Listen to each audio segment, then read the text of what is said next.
welcome back to Middle-earth. It's good to have you here again. If you've been listening for a while, you already know this is our quiet corner of Arda, a place where the fires burn low, the world slows down, and the stories feel familiar. Tonight, we'll wander through ancient forests, forgotten kingdoms, and the long shadows of the Second and Third Age. No rush, no noise, just the lore of the Lord of the Rings, told gently, like it was always meant to be heard. So, settle in. Let your mind drift to the Shire, to Rivendell, to the white towers of Minas Tirith. And together, let's return to Middle-earth.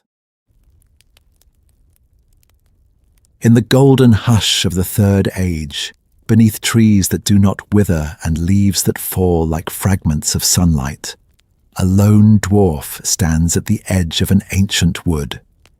His boots are caked with the grey dust of long roads. His mail is dulled by travel and war. His hand rests on the worn haft of an axe that has tasted orc flesh and stone alike. This is Gimli, son of Glóin, and he has come at last beneath the boughs of Lothlórien. The air here is different, still. The shadows are soft, not the cruel darkness of Moria, but a living twilight, filled with the faint music of a distant stream. Far off, the Nimrodel murmurs through the trees, a hidden voice telling a story of elven wanderings and forgotten griefs. Pale light filters down through the golden canopy, catching in the fine mail, in the copper of Gimli's beard, in the wary gleam of his eyes. Around him, elven eyes watch, silent wardens among the trunks, arrows half lowered, faces bright and remote as starlight. They look on this dwarf with caution, and with something like curiosity. For 3 ages their kind has not trusted his. For 3 ages his people have returned the favour. And now, here we are standing with him in the very heart of their realm, feeling that tension like a drawn bow. Dim the lights, get comfortable, and let's step together into this moment where the fate of Middle-earth trembles on a single breath. Gimli's heart is hard within him.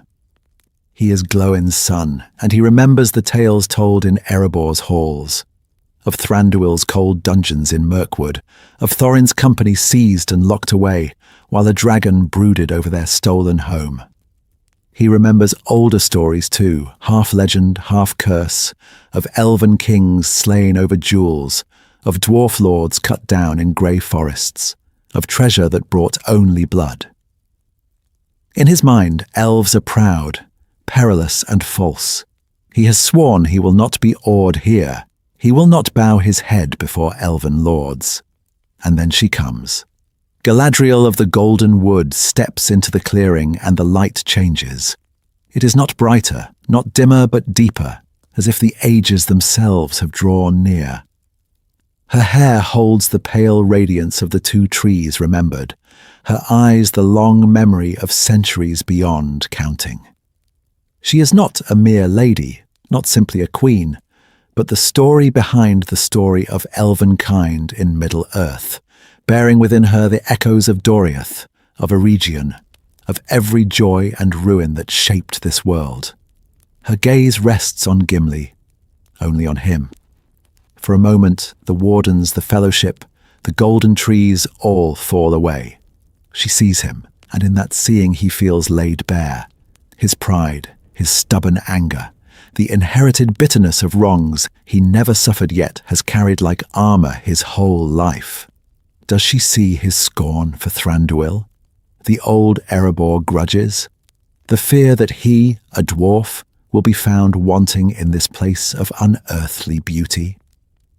Galadriel speaks words of welcome, and there is no mockery in them, no contempt, only a grave kindness, as if she has watched the long feud of elves and dwarves unspool through the ages and does not despise him for bearing its weight. Something shifts, almost painfully, in Gimli's chest. To be known so fully and not rejected, what does a dwarf do with that? We journey into the hidden centuries of hatred in the next moments, but here we pause. Gimli draws breath, his hand tightens on his axe, then loosens. Before his mind has fully named it, another thought rises. A desire not for gold, not for vengeance, but for a gift. A single, impossible gift that no elf lord ever asked and no dwarf ever received. On the edge of that choice, we freeze the scene. An ancient enmity hangs in the balance. What words will a dwarf dare to speak to the Lady of the Golden Wood?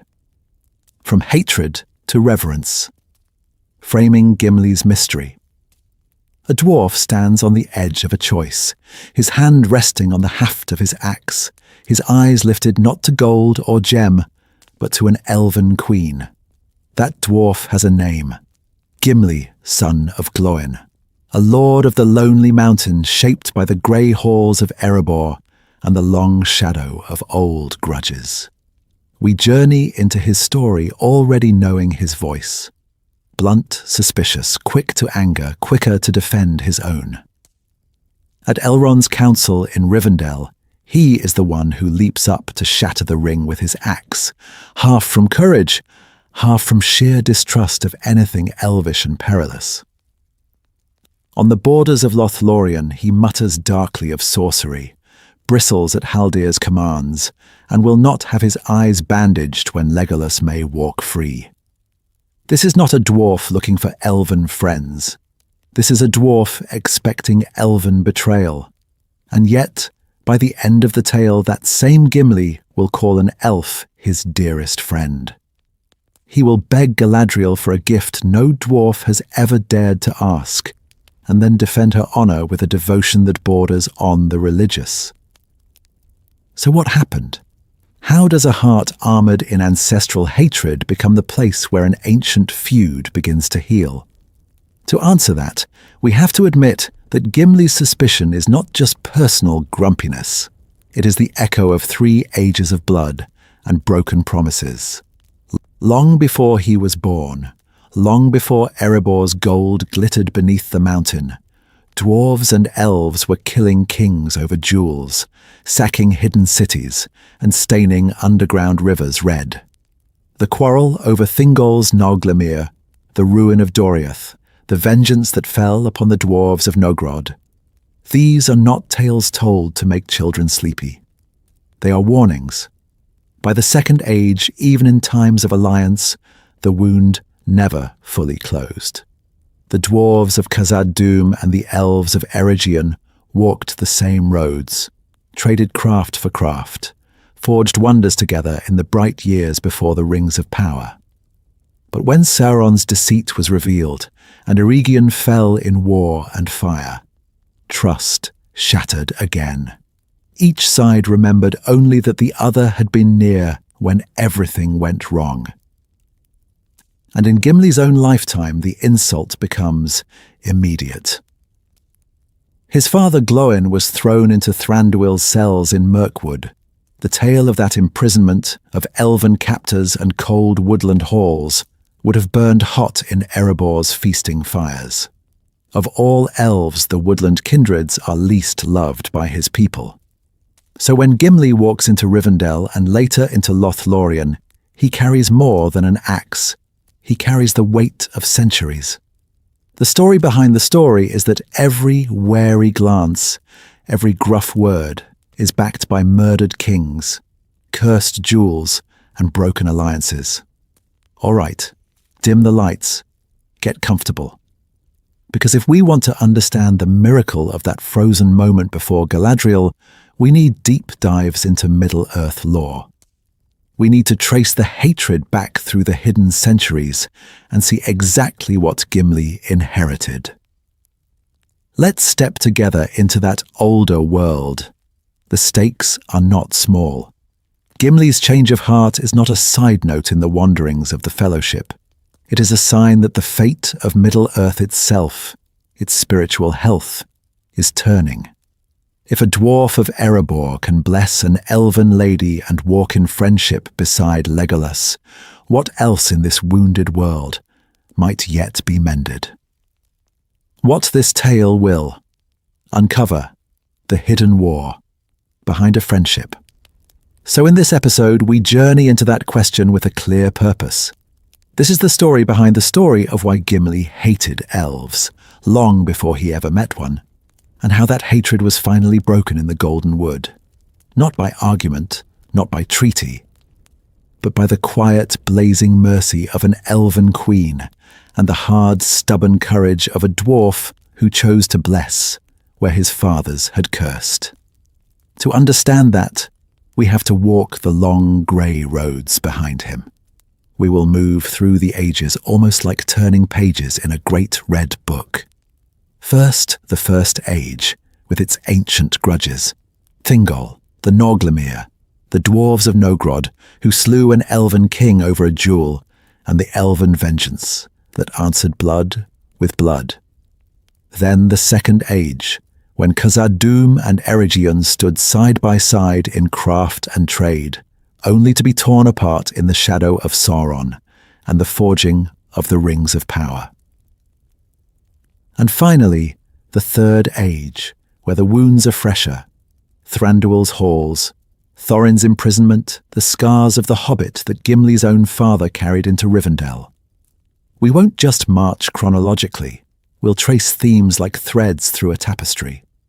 We begin with greed and pride, dwarven craftsmen demanding payment, elven kings demanding honor, both peoples grasping at beauty they cannot bear to lose.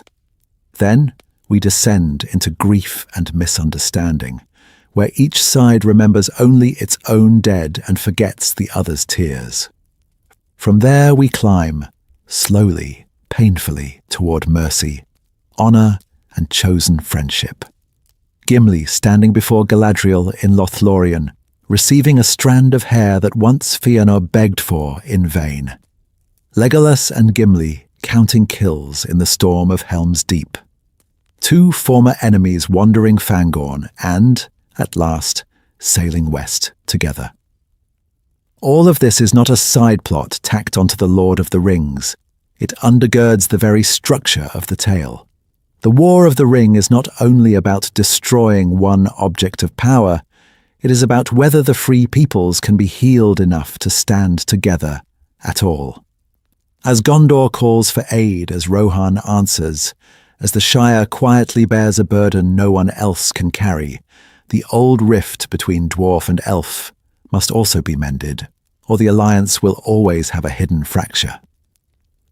If Gimli and Legolas cannot trust each other in the dark of Moria, what hope is there when the hosts of Mordor pour out of the Black Gate? So dim the lights, get comfortable, and imagine yourselves in a dwarven hall deep under stone, firelight catching on gold and steel. Around you, voices murmur of forgotten battles, of ruined cities like Doriath and Eregion, of rings and oaths and kings brought low. We uncover the hidden centuries that stand behind a single moment in LotH, when a dwarf looks upon an elf and calls her fair. By the time we reach that golden glade, you will feel how miraculous Gimli's laughter with Legolas truly is. And you may find yourself asking, if that enmity can be healed, what else in this broken world might yet be mended? Before we delve too deep, a hearthside pause with you. And that really is why we're here together, isn't it? Not just to recite names and dates, but to feel how an ancient grudge bends the fate of Middle-earth, and how one dwarf's change of heart can echo back through the ages. Before we journey into those grey halls of memory, let's pause at the hearth for a moment. You've already heard the promise. We're about to trace forgotten roads through the First Age, the Second, all the way to that quiet moment in LotH, when an elf queen's hair undoes a curse of pride. This is not a quick summary.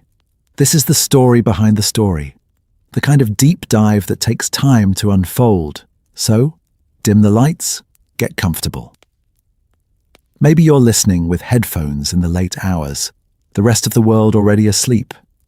Maybe this is playing in the background of a morning commute, grey buildings sliding past your window. Or perhaps it's a quiet afternoon, steam rising from a cup of tea, while the rain taps at the glass. Where are you right now as we step together into these hidden centuries? Tell me in the comments. I love seeing this scattered fellowship gather, from dorm rooms and night shifts and long-haul drives, to share the same fire of an old tale. A quick word, hearth to hearth. Most of the people who watch these long, lore-rich journeys into Tolkien's world never actually subscribe. The numbers are very clear on that. If that's you, no judgment at all, but if you've been traveling with us through other deep dives into Middle-earth lore, or if you want more slow, cinematic explorations of ancient grudges and unlikely friendships, that little red button matters more than it seems. Because this pace we're keeping, the measured unfolding, the space to linger on a single look in Rivendell or a half-remembered battle in the First Age, it only survives if there's a community that values it. Every subscribe, every like, every comment telling the algorithm, yes, this world still matters, is what lets us keep returning to these roads instead of rushing past them. So, if you haven't yet, consider subscribing as a small, quiet act of fellowship. It costs nothing, but it tells the strange powers that rule this platform that there is room for patience, for nuance, for stories that breathe. And if you're already part of that circle, truly, thank you. You're the reason we can sit in this long twilight and listen. All right, add one more log to the fire. That's your click, your tap, and watch the sparks drift up into the dark. The shadows around us grow softer, the circle of light grows wider, and the old tales lean closer. When we return, we journey into the first wounds between elf and dwarf, to the ancient halls where this hatred was born. Settle in, returning to the long memory of Middle-earth. So now, we breathe. All right, dim the lights, get comfortable under your blanket. Let the blue glow of your screen be our single star in a grey room. Maybe you hear a fan or rain against the window, or the quiet murmur of a house settling for the night. Let that become the soft backdrop, the low hum beneath an ancient story. Because what we're about to walk into is not a quick scene, not a passing disagreement, but a shadow that has followed Middle-earth for ages upon ages. To feel it, we have to slow down. Imagine the golden wood again, the air thick with light, leaves whispering like distant harps, Galadriel's gaze seeing through armor and anger alike. Then, in the same breath, descend with me into the deep caverns of the dwarves, where hammers ring on stone, where lamplight glows on gold and runes, and grudges are carved as sharply as the pillars.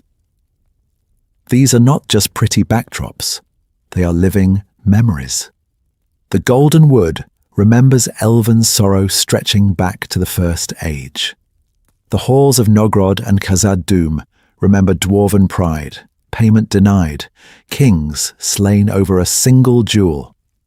When we journey into Gimli's story, we are really walking roads laid down by hands long turned to dust. So let's step together into that long memory. Picture us moving beside Gimli and Legolas, not as tourists in the background of the Fellowship, but as quiet companions on their wanderings. We watch them cross the Shire's green borders, with suspicion still sharp between them. We feel the tension in Moria, in the echoing dark where an elf's arrow and a dwarf's axe answer the same shadow, but not yet each other's hearts. Have you ever carried a family anger you didn't choose? An old story told so often it feels like your own wound? That is the ache running under this friendship, the ache of inherited hatred.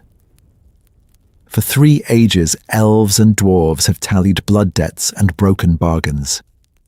Gimli steps into Rivendell with all of that on his shoulders, Nogrod and Doriath, Eregion and Khazad-dûm.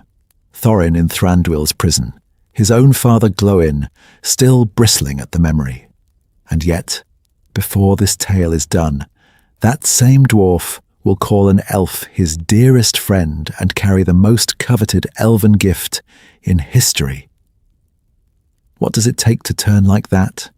It takes quiet courage, the courage to look an enemy in the eye and, for one trembling moment, allow the possibility that the story behind the story might be different than you were told. Have you ever felt that flicker, that dangerous mercy, and wondered what it might cost you? In this episode, we uncover how Middle-earth itself answers that question. To understand Gimli's heart, we can't stay only in the council chamber or the Golden Wood. We have to sink back through the hidden centuries, into the First and Second Ages, into forgotten halls and ruined forests where the first blows were struck. Only then can we see why this one friendship matters for the fate of Middle-earth, and why, when elf and dwarf walk together at last, something in the world quietly begins to heal. So, keep the room dim, keep the blanket close. Our next step is backward, into the first wounds and the long grey shadow they cast over a dwarf named Gimli. The world before Gimli, Third Age shadows and fading lights. Our next step backward lands us in a tired world. The wars of legend are long past. The heroes of song turned to dust, yet the wounds they opened have never truly closed. We journey into the late Third Age, when the light has not gone out, but burns low behind high walls and guarded gates. Gondor still stands, but as a grey reflection of its ancient glory. Its white city watches the Anduin like an old soldier watching a road he no longer has the strength to ride. Arna in the north is gone altogether, broken into forgotten petty realms and then into mere memories, its ruined watchtowers staring blindly over the empty wild. The great elven havens of this age, Rivendell hidden in its deep valley, Lothlorien wrapped in golden leaves and unseen borders, Thranduil's halls buried under Mirkwood's dark canopy, are no longer centres of the world, but islands withdrawing from it. The elves remember the First Age and the Second. They remember too much. So they grow wary, inward-looking, their ships westward bound. They host councils in quiet rooms and sing of the West beneath the stars, yet their roads are few, and their messengers rare. They have seen men rise and fall, and they no longer wager the fate of Middle-earth on the kingdoms of mortal kings. For the dwarves, this age is a patchwork of triumph and loss. Erebor has been reclaimed, its halls ringing again with hammers and deep songs, but Smaug's long occupation lies over it like a shadow. Scorched stone, broken gates, long years of exile etched into every grudge. Khazad-dûm, Moria, as most now call it, is lost, its endless stairs and shining mansions darkened by Durin's bane. The scattered houses of Durin's folk dwell in the Blue Mountains, in Erebor, in far-off strongholds, counting their dead and their treasures, nursing old wounds that go back not just decades, but centuries. And between these peoples, men, elves, and dwarves, there is no great alliance, no bright league like in the elder days. Each lives behind its own walls and memories. Gondor watches Mordor. The elves guard their borders and their hidden wisdom. The dwarves close their doors and turn to their crafts. When they meet, it is for trade, for wary counsel, or for the settling of old accounts. How often do they truly stand shoulder to shoulder? How often do they trust? While all this unfolds in a quiet corner of Eriador, another people tend gardens and smoke pipes. The Shire lies almost untouched, a green pocket of peace beside the forgotten roads of Arna's ruins. Hobbits like Frodo Baggins grow up hearing almost nothing of elves and dwarves beyond half-remembered tales. They do not know of Thingol or the Norglemere, of Khazad Dûm's fall or Gondor's slow decline. They do not feel the weight of these hidden centuries pressing on every council fire and every guarded gate. So when a dwarf named Gimli frowns at the very thought of elves, he is not an exception. He is a symptom. His suspicion is one thread in a vast, tangled knot of grievances and pride. To untie it will take more than one journey, more than one meeting on the road. It will require something extraordinary, an unexpected party, an unlikely fellowship, and a friendship that should never have existed.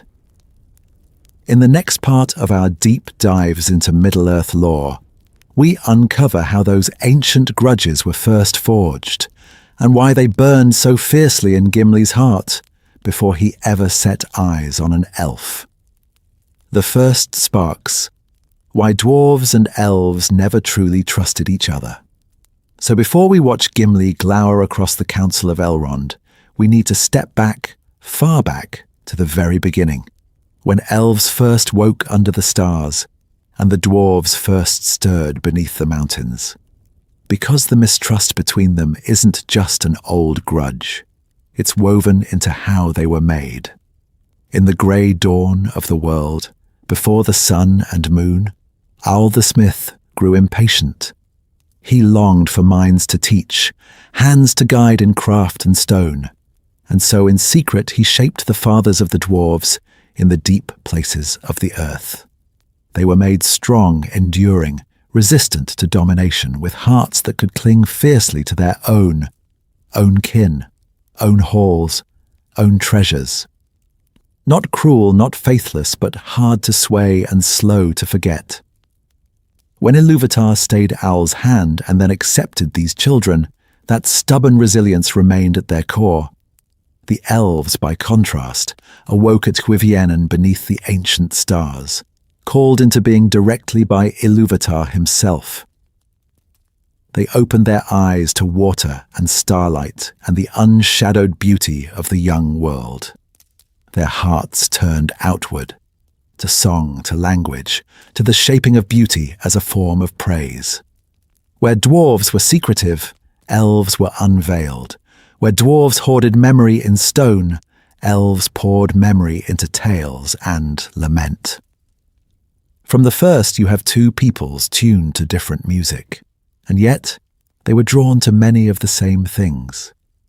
Both loved the bones of the earth, the grey mountains, the glittering veins of ore and gem.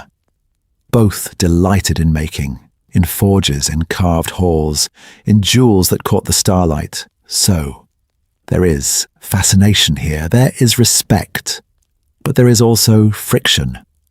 What happens when two master craftsmen reach for the same wonder? Who owns the work of whose hands? Whose oath, whose pride weighs more when payment and honor are on the line? Dim the lights, get comfortable, because this is the story behind the story of every tense glance in Rivendell's council chamber. The elves might say, beauty is to be beheld, shared, hallowed. The dwarves might answer, beauty is to be possessed, paid for, guarded. Those are not evil values. They are simply different. And across centuries, different values pressed against war and loss harden into suspicion. Yet enmity was not inevitable. In the First Age, the dwarves of Nogrod and Belegost walked openly in Beleriand. They traded with the Sindar, built mighty halls for elven kings, and marched as allies against Morgoth. Think of the great road from the Blue Mountains to Menegroth, the traffic of merchants and masons, the mingling of languages in torchlit tunnels. For a time, the roads between elf and dwarf were busy and bright. We journey into these forgotten friendships to remember that the shadow came later. But when conflict did come, it so often gathered around crafted things of terrible beauty and power. Necklaces that bound light, rings that bent wills, hordes that could drive kings to madness. Jewels, halls, treasures. The very works that proved their genius also became the fault lines of their hatred. Is it any wonder that, by Gimli's day, the word elf already carried the echo of unpaid debts and broken bargains? Among those treasures, one stands apart. A single necklace remade by dwarven hands to hold the light of the Silmaril will ignite a blood debt between Nogrod and Doriath that stains both peoples. And that jewel, the Norglemir, will send a shockwave of betrayal and slaughter that echoes all the way down to a certain dwarf in a grey cloak, sitting in Elrond's ringlit hall. How did one shining work of craft turn friends into butchers? To answer that, we have to walk into the caves of Menegroth and watch a king make a fatal bargain. The jewel and the king, Thingol, the Norglemir, and dwarven pride. So we follow that fatal bargain into the grey-lit halls of Menegroth, in the deep chambers of Doriath, where pillars are carved like living beaches, and the roofs glimmer with painted stars. Thingol sits as a king who has seen the First Age blaze and darken. He holds what few in the world have ever beheld, a Silmaril, that ancient jewel of Feanor, burning with the light of the two trees. And he has a vision. He will set this holy fire into the Norglemir, the famed necklace of the dwarves, and make of it a wonder to eclipse all other works beneath the sun. To do this, he summons masters of Nogrod, the greatest smiths of that age. They walk the hidden roads from the Blue Mountains, pass beneath the grey beech boughs, and come at last into the 1,000 caves.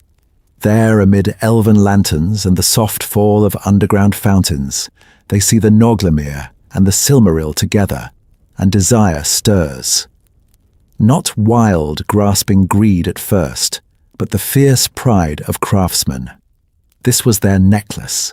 This is the most hallowed gem in Arda. To unite them is to write their names into the fate of Middle-earth forever. They labour long. Gold is reforged, gems reset, the dwarven work refined by elven design, until the Norglemir with the Silmaril blazes like captured dawn. And when Thingol wears it, he is terrible and beautiful, a king crowned in stolen starlight. The dwarves look on and feel something twist inside. Is this not as much theirs as his? Have they not, with their own hands, raised its glory beyond what even they first conceived? So they speak of payment and of right. And here the story behind the story turns on a few proud words. Thingol, already haughty, already hardened by ages of war and grief, answers with scorn. The Norglemir, he says, was bought with elven treasure. The Silmaril was won by elven blood. What are dwarves to lay claim to such a jewel? He belittles their part, exalts elven right, and in that moment, in that echoing hall, he strikes not their bodies, but their honour. Wounded pride flares into rage, surrounded by elven carvings and elven guards in a place where they are guests. The smiths of Nogrod fall upon Thingol and murder him in his own halls. It is a deed born of mingled greed and humiliation, a sudden storm after long, hidden thunder. The Norglemir is seized. The dwarves flee with what they can carry, racing back toward the Blue Mountains with both treasure and blood guilt on their hands. But the roads of that age are not kind to traitors.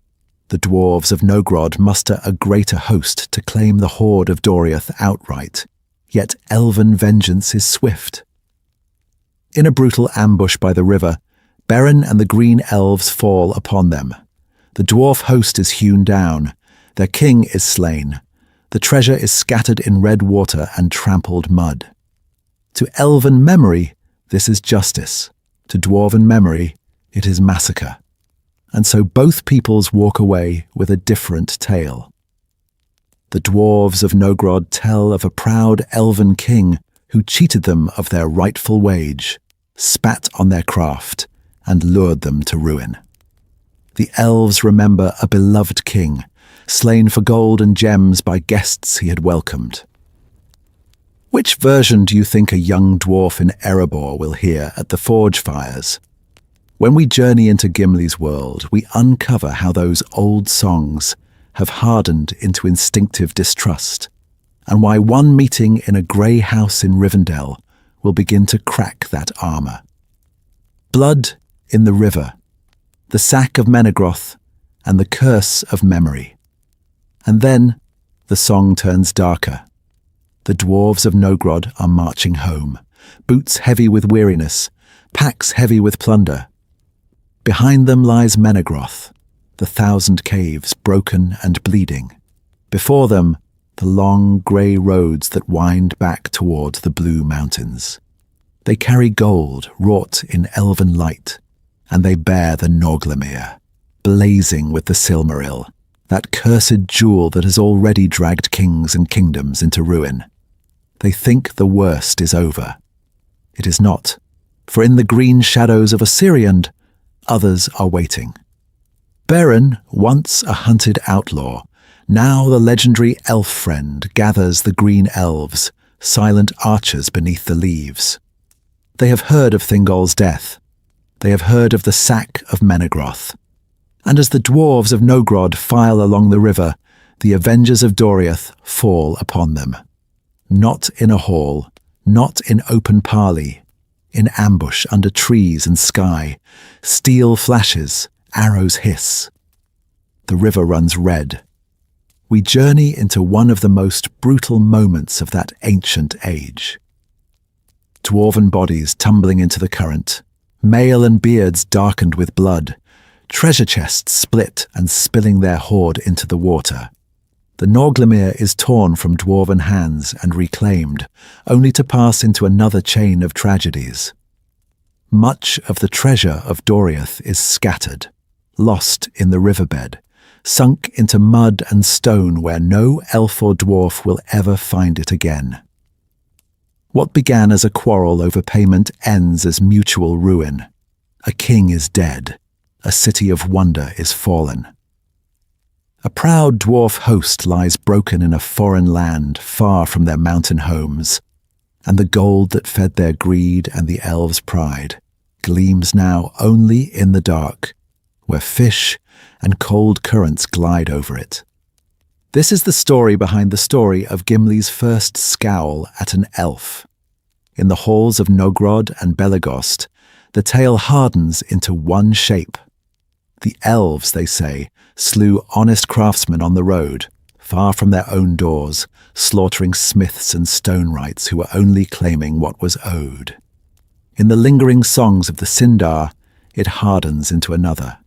The dwarves, they sing, murdered their lord for a necklace, sacked a holy place, and were swept away by justice, their blood a tithe to a murdered king. Two memories, one river. Tolkien gives the dwarves an almost painful gift, long memory. They keep meticulous genealogies. They recite the names of fathers and mothers back through centuries. They remember wrongs as carefully as they remember secret doors. And for age after age, by lamplight in deep places, they repeat these grievances until they are no longer stories, but part of who they are.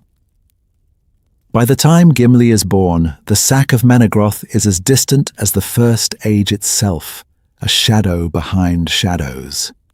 Yet in Erebor and the Iron Hills, by the forges and in the feast halls, the tale still rises. Elves who cheat, elves who slay, elves who cannot be trusted. So when Gimli walks into that grey house in Rivendell, he carries more than his axe. He carries the river of Nogrod's dead, flowing silently behind his eyes. And the wonder is not that he distrusts the fair folk. The wonder is what will happen when one elf lady begins to break that curse of memory. When friends fell apart, Eregion, Khazad-dûm, and the Rings of Power. But that river of memory does not only run red, If we journey into the Second Age, we find, for a brief shining moment, that dwarves and elves do not face each other with drawn blades, but with open hands. Not in some legend far away, but at the very gate Gimli will one day pass beneath in fear. The land is Eregion. The age is young yet, the shadow of Sauron still a rumour in the east. Here Celebrimbor, grandson of Fëanor, gathers elven smiths who dream not of jewels for kings, but of works that can heal the wounds of the world. And just across the river and the grey hills, the mansions of Khazad-dûm ring like a living heart, hammers rising and falling in ancient rhythm. Between these two realms, roads are worn smooth by trade, by friendship, by shared craft. Dwarves bring mithril and skill in stone. Elves bring lore, fine tools, and bright new designs. For a while they are not rivals. They are partners. The proof is carved in the mountain itself. The west gate of Moria, the doors of Durin, are not a fortress mouth raised against enemies. They are a welcome laid in silver lines. Elven letters and stars traced on dwarven stone, the emblems of Durin and Celebrimbor intertwined like clasped hands. And how do they open? Not by a secret curse, not by a dwarven war word, but by a simple, elvish greeting. Melon. Friend. Can you feel how different this world is from the one Gimli inherits? But into this harmony walks a stranger. Fair to look upon, wise in craft, humble in speech. He calls himself Anatar, the Lord of Gifts. To the smiths of Eregion he offers hidden knowledge, deeper powers, the chance to mend what Morgoth broke. Celebrimbor, eager and brilliant, listens. The rings of power are born in those forges, in that friendship-shadowed valley. And for years before the one ring is forged, they seem a blessing. Gardens flourish, towers rise, hopes grow. We uncover here the story behind the story. Good intentions entangled with a will they do not see. Then the mask falls. Sauron forges the ruling ring in the fires of Orodruin and speaks the words that bind. Celebrimbor feels the treachery like a knife. War follows. Eregion is assailed, its green land put to flame, its people scattered and slain. In their grey halls, the dwarves of Khazad-dûm hear the thunder of that ruin drawing near. And what do? They close the doors of Durin. They seal the west gate and retreat into the deep places, and so Khazad-dûm survives while Eregion burns. From the elven side, how could this not taste of abandonment? The very gate once opened by friend now answers to no cry. From the dwarven side, the lesson cuts just as deep. Elves have meddled again with powers beyond wisdom, and the fire spills outward until others must pay or flee. All right, dim the lights, get comfortable, because in the hidden centuries after that choice, the echo of those sealed doors will shape an even darker descent beneath the mountains. 7 rings, 7 wounds. How power-twisted, dwarven-elven perceptions. Those sealed doors are not just stone, they are a wound. And in the grey centuries after Eregion falls and Moria closes, that wound is salted by a quieter, crueler weapon, the rings of power themselves. We journey into a time when Sauron still wears a fair face, when he walks the roads of Middle-earth as an advisor and friend. To men he gives 9 rings, and we know how that story ends. Kings become wraiths, their wills dissolved in the one. To the dwarves he sends 7, proud gifts for the ancient fathers of each house, meant to bend them in the same way, to make their hearts a doorway for his will. But here the plan misfires. The dwarves prove hard as the mountains they love. Their bodies do not fade, their minds do not break. Yet resistance is not the same as safety. The rings cannot enslave them, but they can inflame them. Desire, already fierce in dwarven hearts, is stoked into a white-hot hunger for treasure, for the perfection of craft, for hoards that glitter like captured starlight. Gold and gems pour into secret vaults. Mines run deeper, cities grow richer, and with each new trove, the scent of wealth spreads across the world. Dragons smell that gold. Wars smell it too.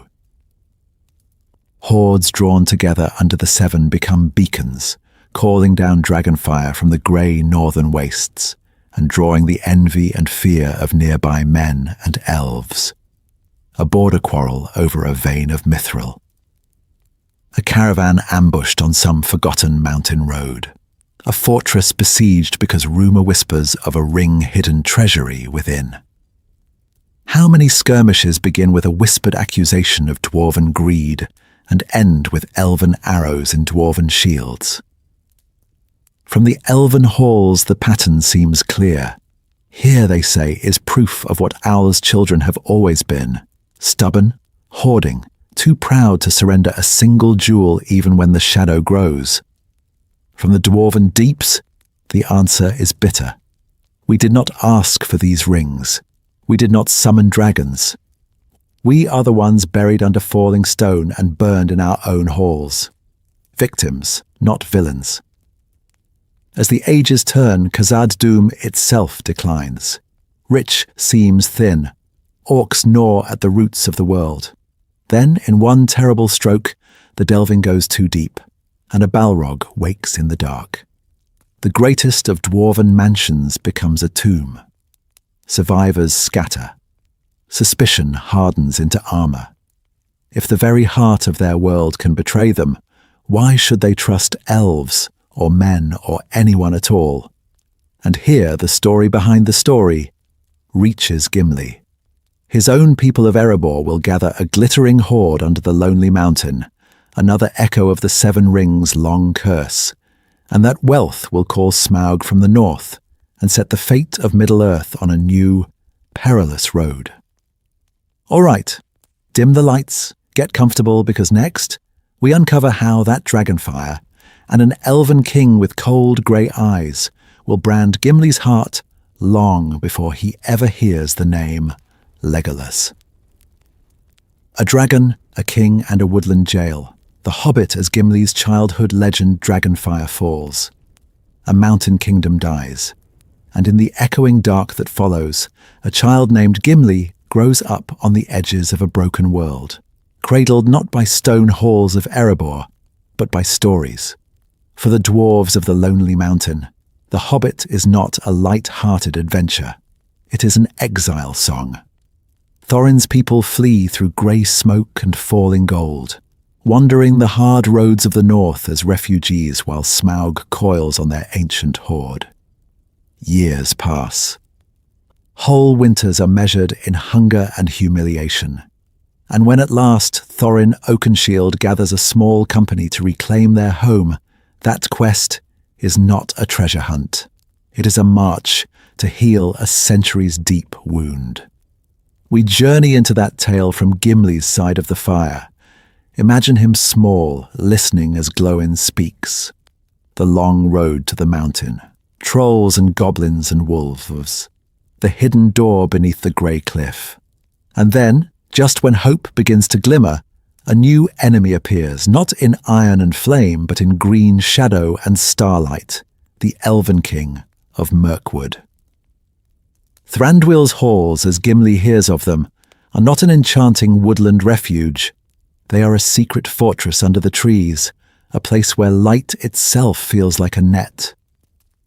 A proud elven king sits on a carven throne, wrapped in ancient authority and unreadable eyes. He halts Thorin's company, imprisons them, and will not clearly say why. He demands answers about their road and their purpose, secrets they cannot give without betraying their own people and Gandalf's design. So he locks them in cells, one by one, like thieves. Think of the indignity in that dwarven telling. Homeless exiles, on a desperate errand to reclaim their rightful halls, are thrown behind wooden doors, while elves feast and sing above them. No trial, no mercy, Only suspicion and the cold insistence that elven secrecy and elven pride must come first. What lesson does a young dwarf draw from that? That elves will guard their hidden paths before they honor dwarven suffering. That fair words and bright torches can mask a very hard heart. Even the Battle of Five Armies does not erase this. Yes, Thranduil marches with his spears. Yes, he stands beside dwarves and men against goblins and wolves. But in Erebor's retelling, alliances are temporary, born of necessity, not trust. When the dead are buried and the gold is counted, the elven king returns to his forest, and the cool distance remains. No deep friendship is forged between Thranduil and the heirs of Durin. The memory of chains in the woodland realm lingers like a hidden bruise. So picture Gimli at his father's knee, hearing not only of Smaug and the Five Armies, but of Thingol and the Noglamir, of ancient elven kings who scorned dwarven craft and spilled dwarven blood. The story behind the story is this. By the time he reaches Rivendell, Gimli carries 3 ages of grievance in his heart, and the name Elven King tastes like iron. All right, dim the lights, get comfortable, because next we uncover how one lady of the Golden Wood will begin to unmake that inheritance, strand by shining strand. Gimli's lineage, son of Glóin, heir of Durin's grievances. But before we watch that golden light begin to work on him, we need to understand the stone it falls upon. Gimli is not just any dwarf who walks into Lothlórien. He is Gimli, son of Glóin, of the House of Durin, kin to Thorin Oakenshield himself. In the grey years after Smaug's death, Gimli grows up beneath a mountain that is both ancient and newly reborn. The halls of Erebor ring again with hammers and song. Gold gleams once more in deep vaults, and yet, in every banquet and every shadowed corridor, there are absences. Too many empty chairs. Too many names followed by a silence. This is the world that shapes him. A reclaimed kingdom perched on the edge of memory and loss. Imagine being a child in that age. The dragon is gone, the treasure is home. The banners of Durin hang high. And yet, the elders at the feast remember hunger in distant lands, the grey roads of exile, the long wanderings after the fall of the lonely mountain. They remember Azog and Moria. They remember fire on the wind, and they remember, very clearly, the elven king of Mirkwood who locked them in cells while they starved. Because Gimli's father is Glóin, one of Thorin's company. Around the hearths of Erebor, Glóin can still see torchlight on damp stone, still taste the thin, bitter meals in Thranduil's halls. He remembers elven guards who would not listen, elven suspicion that weighed heavier than chains, and a king who demanded explanations while his prisoners wasted away. And when the treasure was finally won, he watched that same elven king march to the mountain's gate with spears and bright mail, claiming a share of gold that dwarves believed was paid for in their blood. This is the story behind the story whenever Gimli narrows his eyes at the mention of elves. In a culture where memory is almost a sacred craft, where long grudges are carved into song and stone, you do not simply get over such things. Dwarves prize loyalty to kin above all. To question your father's anger is to question your father. To doubt your house's grievance is to chip at the very foundation of who you are. So when we journey into Gimli's suspicion, we are not looking at a personal quirk or a comic rivalry. We are looking at an act of solidarity. Distrusting elves is for him a way of standing shoulder to shoulder with Glóin, with Thorin, with the fallen of Azanul Bizarre, and the refugees of Ered Luin. It is how a son of Durin proves he remembers. And that is why what happens next is so radical. When Gimli walks beneath the golden boughs of Lothlórien, when he meets the Lady of the Golden Wood and speaks her name with reverence, He is not merely changing his mind about elves. He is daring to rebel against centuries of carved-in-stone grievance, to let one elf rewrite a tale told to him his whole life. How does a dwarf raised in dragon-haunted Erebor come to ask an elven queen for a lock of her hair? And what ancient curse does that request begin to heal? To answer that, we have to step together into the light of Galadriel herself. The Council of Elrond. A dwarf walks into an elven stronghold, and yet before we can stand in Galadriel's light, we have to pass through another elven realm, one far less golden to dwarven eyes. Before there is awe, there is suspicion. Before a lock of hair, there is a council. The road bends north and west. Autumn lies over Eriador. Leaves fall in grey showers along the hidden paths. And into this quiet valley 2 dwarves ride, Glóin the veteran of the quest of Erebor, and at his side his son, Gimli. Imagine it from their point of view for a moment. The last homely house, refuge of elf friends, rises before them. Elven voices drift like ancient music through the trees. The very stones remember ages when dwarves and elves drew blades over jewels. Every carved arch, every distant song is a reminder that they are guests in a world that has not forgotten old grievances. We journey into Rivendell not as wide-eyed hobbits, but in Gimli's boots, feeling the weight of glances on mail and beard. Elrond's folk are courteous, but they are also watchful, measuring these children of Aule whose fathers once clashed with elven kings over treasure and pride. Is it hospitality or is it judgment? Gimli walks beneath their gaze with his hand never too far from the haft of his axe. Then comes the council, a ring on a pedestal, the fate of Middle-earth hanging in the balance. Elves, men, a wizard, a halfling, a dwarf. And when the long winding tale of the ring is told, its making in Eregion, the craft of Celebrimbor, the wars of the Second Age, Gimli does not sit as a neutral scribe. He bristles when old tales brush near dwarven shame, when the greed of Khazad-dûm or the ruin of Nogrod seems to flicker at the edge of the story behind the story. The son of Glóin has not forgotten that Thranduil once locked his kin in cells. He is not eager to hear elves pronounce on dwarven motives. So when Boromir wonders why they do not wield the ring, when talk circles and circles in careful, elven fashion, Gimli does what dwarves have always done.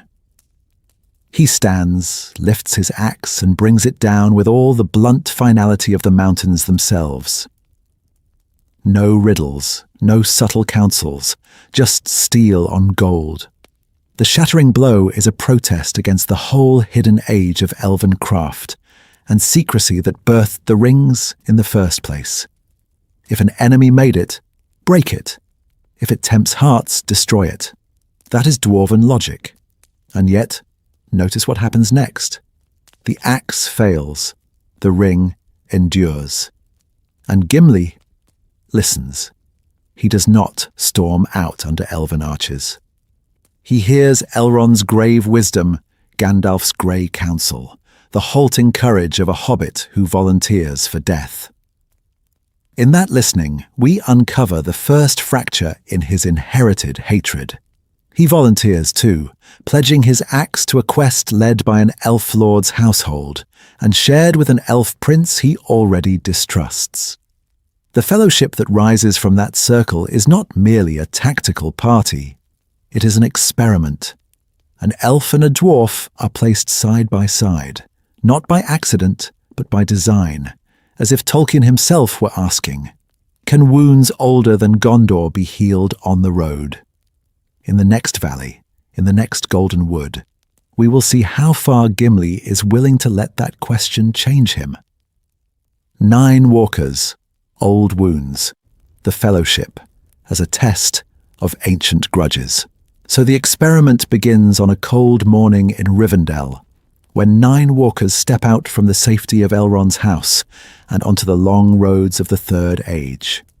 A grey wizard, a hidden king, 4 hobbits, a man of Gondor. And at the centre of our question, a dwarf from Erebor and an elf of Mirkwood, walking close enough that they can hear each other breathe. They do not walk as friends, not yet. Gimli, son of Glóin, carries the memory of chains in Thranduil's halls, the insult of barrels and prison cells, the old Erebor tale that elves will smile at you in the morning and lock you up by nightfall. Legolas Greenleaf carries his own inheritance, songs of dwarves who slew Thingol for a necklace, of axes red in the caves of Menegroth, of Khazad who delve too deep and stir what should have slept. Each step they take is weighted with centuries of story. In those early days their words are few and edged. When Legolas speaks of the wilds of Mirkwood, Gimli hears only the jailer's son. When Gimli mutters of the halls of stone, Legolas's mind runs to greed and delving and the shadow of dragons. A simple question about the road can sound like a challenge. A casual remark about the landscape can feel like a slight. How do you build trust when every sentence arrives wrapped in stereotype? Here, Aragorn and Gandalf become more than guides. They are quiet mediators of an ancient quarrel. Aragorn has walked in both worlds, guest of Elrond and companion of dwarves on forgotten wanderings, and he knows how thin the ice is. Gandalf has watched these enmities smoulder for ages, and he understands that the fate of Middle-earth may hinge on whether 2 stubborn hearts can soften. A redirected conversation here, a shared danger there, a firm word when tempers rise. This is the story behind the story of the Fellowship's harmony. Their path takes them through Hollin, the empty land that once was Eregion, where elven smiths and the dwarves of Khazad-dûm worked side by side. The wind moves through ancient holly trees, and beneath their roots lie the forgotten foundations of a friendship that nearly changed the world. Can you feel the irony? The very ground beneath Gimli and Legolas remembers a time when elf and dwarf trusted each other with doors, with trade, with secrets of Mithril and ring-lore. Then they come to one of those doors, the western gate of Moria, marked by Ithilden lines, an elven script drawn by dwarven hand, Celebrimbor and Navi's craft, bound together in shining grey. Speak, friend, and enter. It is a riddle, but also a rebuke. Once this threshold opened easily between their peoples.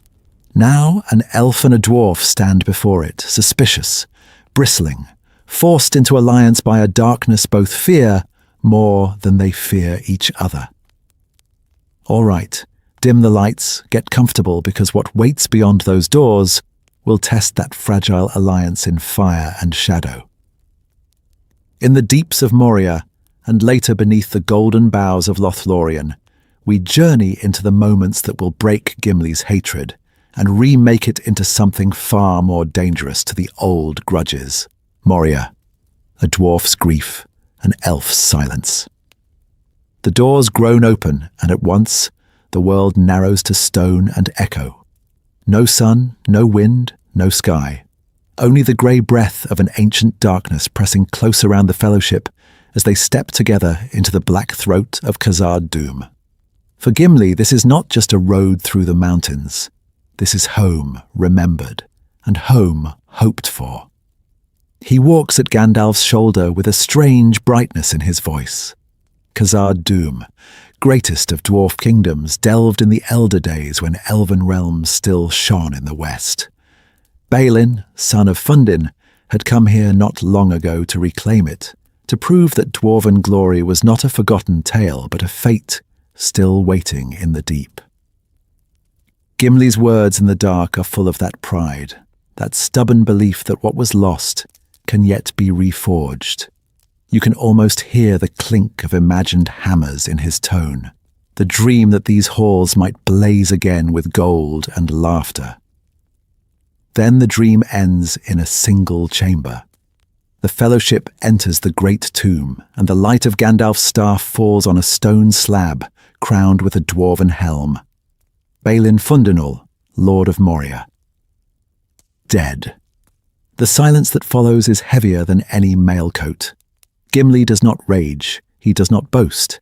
He simply bows his head upon the stone and weeps, and in that grief we uncover the older wound, that in every age the world seems to betray the dwarves' labour. Nogrod, Belegost, Erebor, now Moria, each a story of craft and courage ending in exile and ruin. Gandalf reads from the Book of Mizarbul, its pages scorched and pierced, a chronicle of hope turning page by page into terror. Orcs in the dark, drums in the deep. We cannot get out. As those last words tremble in the stale air, Gimli is not merely mourning Balin.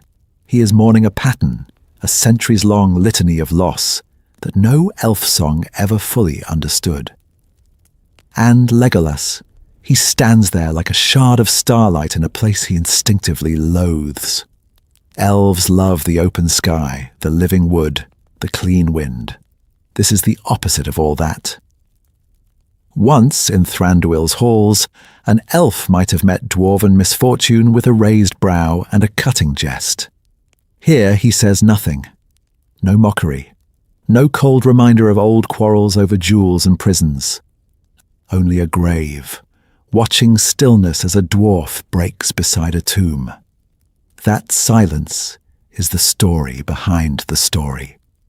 Because when the drums begin, when the orcs pour from the shadows, and the cave troll heaves its bulk through the door, there is no more time for old grievances.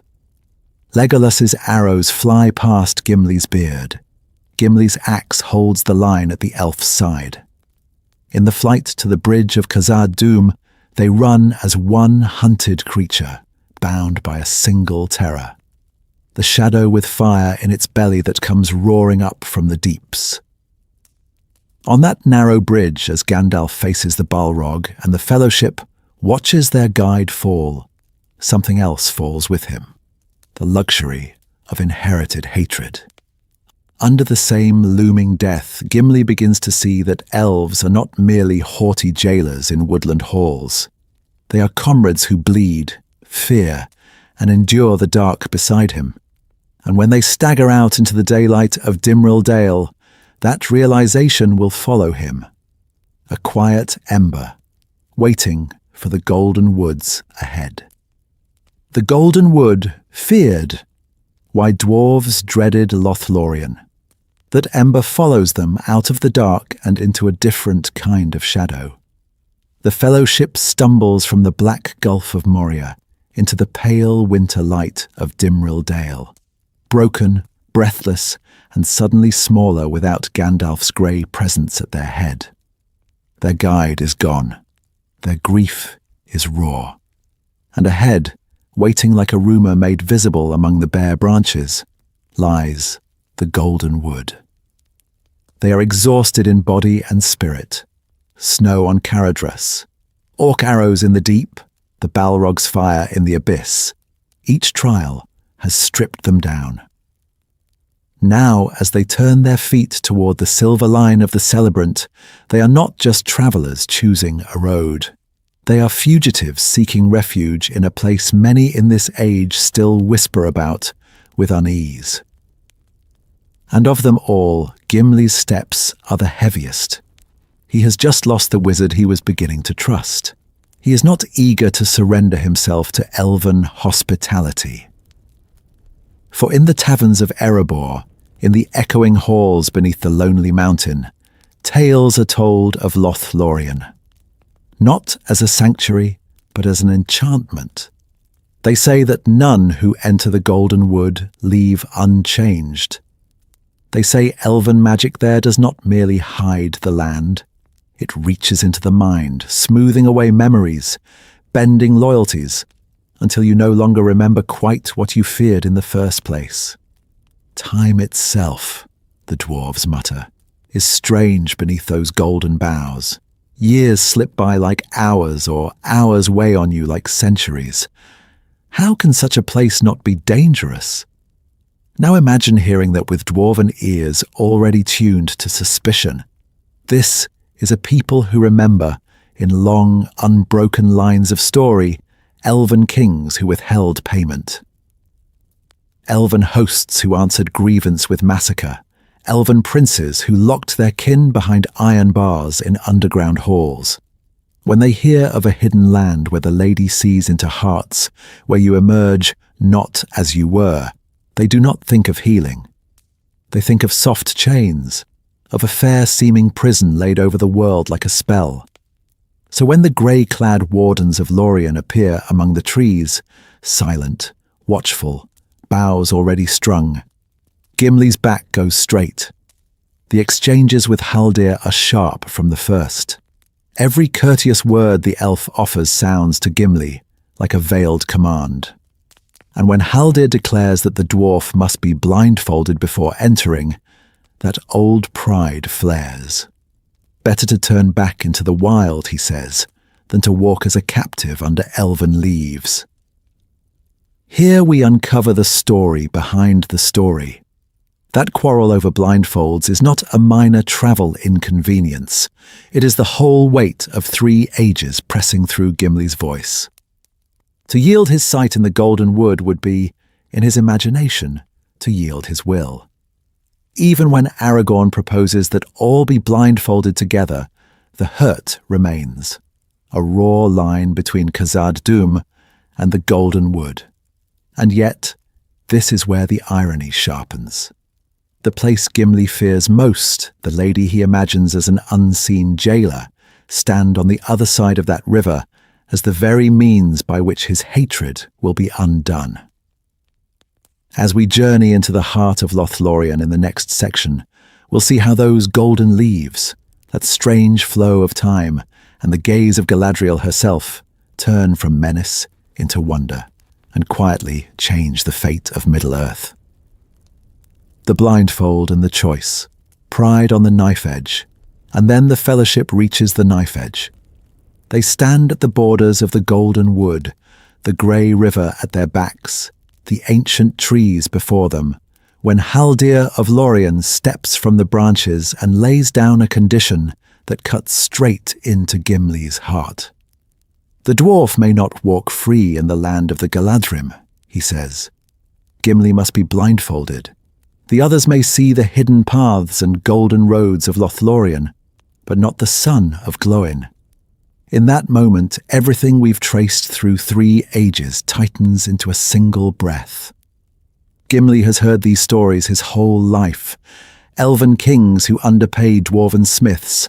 Elven lords who seize treasures and call it justice. Elven captains who lock up Thorin's company in grey caverns without explanation.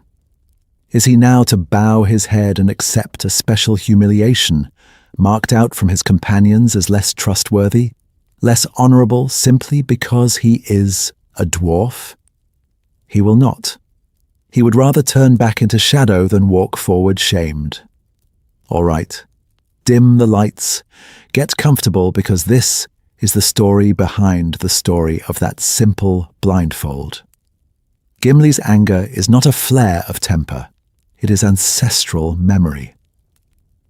In his mind stand the fallen halls of Nogrod and Belegost, the ruined gates of Khazad Dûm, the long resentment of Erebor toward Thranduil's woodland realm. To accept the blindfold alone would be to admit that the elves were right all along, that dwarves are lesser, suspect, needing to be led like prisoners. His pride here is not vanity. It is the last defense of a people who feel the world has judged them without hearing their side. And then, to make the wound deeper, Legolas speaks. The elf of Mirkwood, who has walked these roads before, sides with Haldir and with the custom of his people. To him, this is simple security, a necessary secrecy to guard the hidden heart of Lothlorien.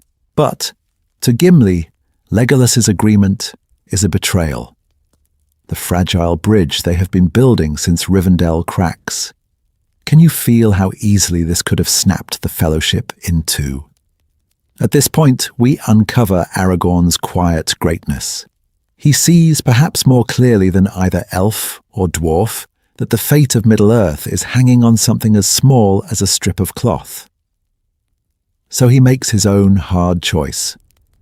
Not one will be singled out, he says. Either all shall be blindfolded or none shall go.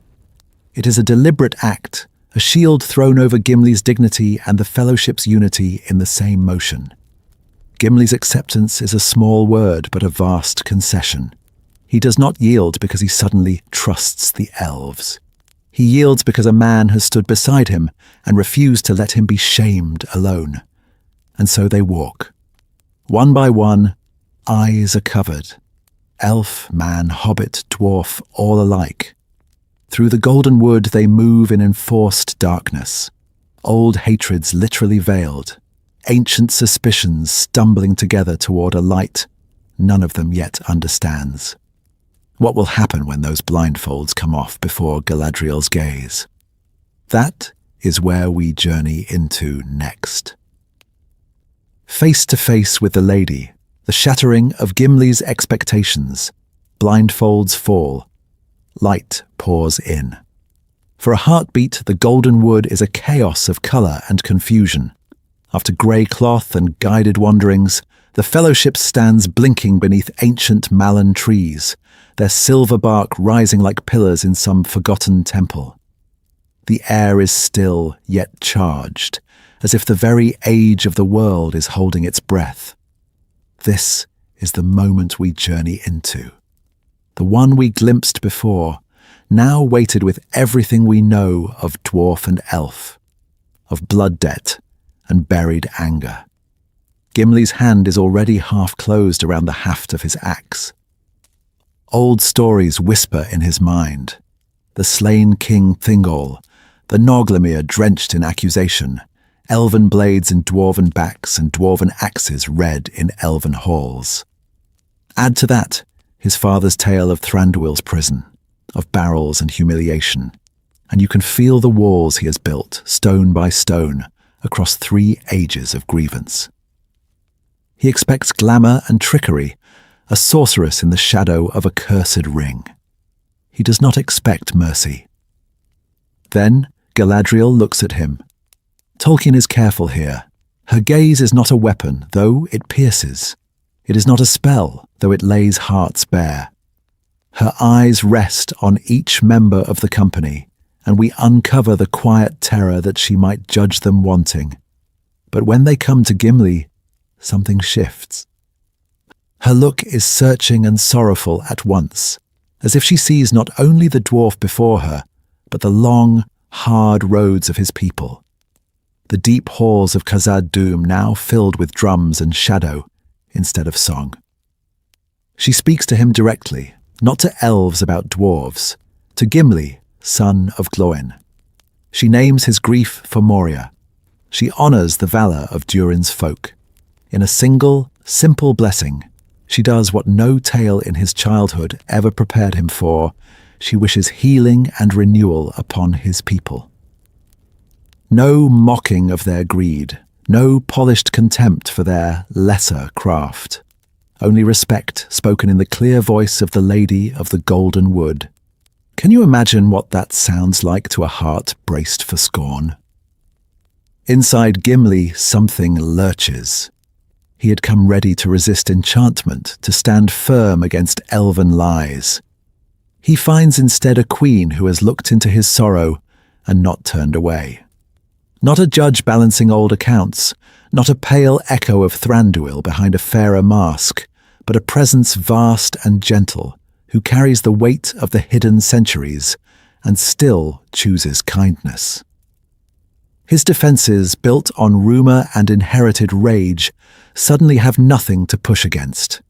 This is the story behind the story of that meeting. No argument is made, no treaty is signed. A curse of pride, spoken long ago over jewels and unpaid wages, begins to crack, because one elf lady, bearing a ring of power, answers an ancient wound with unlooked-for grace. And for the first time, Gimli wonders, if this is true of Galadriel, what else has he been wrong about? Dim the lights, get comfortable, because from this moment on, the fate of Middle-earth will quietly bend around a dwarf who has seen an elf honor his grief. And we are not done tracing how far that change will go. The gift of hair, Feanor's rejection, and Gimli's redemption. So when the fellowship stands in the golden dimness of Caras Galadhon, and Galadriel asks what each will receive as a parting gift, we already know Gimli has been undone. This is the dwarf who would not look her in the eye at first, who came bearing centuries of grey resentment. Now he can barely speak. When she turns to him and asks, "What would a dwarf lord ask of the elves?" he answers with something that silences the whole company. He does not ask for mithril or jewels or some weapon of ancient power. He asks for a single strand of her hair to set it in crystal that it might be an heirloom of his house. One hair. No bargaining, no claim of right, only reverence. You can feel the air change. Because here we journey into the story behind the story. Tolkien hints that long before this moment, in the First Age, another stood before Galadriel with the very same desire. Feanor, greatest of the Noldor, maker of the Silmarils, the mightiest craftsman the world had ever seen, once begged her 3 times for a strand of her hair. He saw in that hair the mingled light of the 2 trees, gold and silver woven together, and he wanted it for his own work. But Galadriel refused him. Not once, 3 times. Why? Because in Feanor she perceived a fire that burned to possess, not to honor. His request was wrapped in pride, in the need to claim and to control beauty, to bind it into his art and, in a way, into himself. That same possessive flame would soon blaze into the terrible Oath of Feanor, the oath that drove him and his sons to kinslaying, to betray their own kindred for the sake of jewels, to stain the hidden centuries of elven history with blood and shadow. Now, place that against Gimli, a dwarf, child of Auli, from a people long accused by elves of greed and hard-heartedness. He stands before Galadriel with empty hands and asks for something that cannot be priced. But listen to how he asks. He does not say, "Give me this, that I may make a work to rival the Silmarils." He says, in essence, "Let me remember you. Let my house remember that in this age there was one such as you." Not to own, to honor. And Galadriel, who denied Feanor 3 times, looks on this dwarf and smiles. She does not grant 1 strand, she gives him 3. In that simple gesture, a dwarf succeeds where the proudest elf failed. The curse of pride that once turned beauty into blood is, for a heartbeat, reversed. A dwarf's humility heals an ancient wound in elven memory, and in Galadriel's eyes the honor of Durin's folk is lifted high. All right, dim the lights, get comfortable, because this is not just a touching scene, it's a hinge. If a son of Glóin can carry Feanor's rejected gift, what new road might open between elves and dwarves? And how far will that road carry Gimli and Legolas before the end? Breaking the curse. What Galadriel saw in Gimli. And in that hush beneath the golden boughs, as Gimli's bold request hangs in the air, we journey into someone else's silence. Galadriel's. Before she ever answers the dwarf, there is a pause, and in that pause lies 3 ages of memory. What does she see when she looks at him? She is not some woodland princess hearing a quaint compliment. She is a survivor of the First Age, who walked the halls of Menegroth before they were drowned in blood and shadow. She remembers Thingol's pride, the quarrel over the payment for the Narglemir, the dwarves of Nogrod marching under grey banners, and elven blood spilled in vengeance beside the ancient rivers. She has watched the long estrangement of dwarf and elf harden into something like a curse, retold from hearth to hearth until it became part of the world's bones. How many times has she seen that same story repeat? In Erygion, in Moria, along the hidden roads of the second and third ages. And yet, before her stands Gimli, son of Glóin, and he does not ask for gold, or for a jewel, or for some advantage in trade. He asks for a token of memory, not of power, of beauty. In that instant, Galadriel perceives a different kind of dwarf. Proud, yes, with the iron backbone of Durin's folk, but also capable of wonder that is not possessive. Fierce in loyalty, yet open to a beauty that cannot be weighed on scales or locked in a vault. That is new. That is the story behind the story. So when she grants the hair that Fëanor once begged for and was denied, it is not merely a personal favour to a courteous guest. It is an act of trust thrown like a bridge across a chasm of centuries. In Gimli, she chooses to honour all dwarves, to say with her gift that they are more than the greed and violence that scar her oldest memories. In that moment, Galadriel is not just remembering history, she is rewriting it. If the proudest of the Noldor could not be trusted with this token, perhaps a dwarf may bear it instead. What does that say about the fate of Middle-earth if it holds? And look at Gimli's answer. From that hour he becomes almost worshipful in his devotion to her. He will not hear a word against the Lady of the Golden Wood. When Éomer speaks lightly of her, Gimli's reply rises like a crafted song. He compares her to a morning upon the sea and a snow upon the mountains, piling image upon image until even the Horse Lord falls silent. This is not the language of a grudging ally. This is a heart converted. That conversion matters. Because once Gimli has seen the best of elvendom in Galadriel, its wisdom, its mercy, its capacity to trust beyond old wounds, he can no longer keep every elf inside the old enemy shape. The seed is planted. On the dark roads ahead, when he stands beside Legolas in Moria and beyond, he will carry not only 3 strands of hair, but a living memory that an elf once saw him truly and answered his courage with grace. And from that seed, a brotherhood will grow. We uncover the full flowering of that brotherhood next, as an elf of Mirkwood and a dwarf of Erebor walk out of war as inseparable friends, and perhaps as the quiet heralds of a healed world. From suspicion to song, Gimli defends the elven lady. Gimli walks out of Lothlórien with more than a new axe at his side.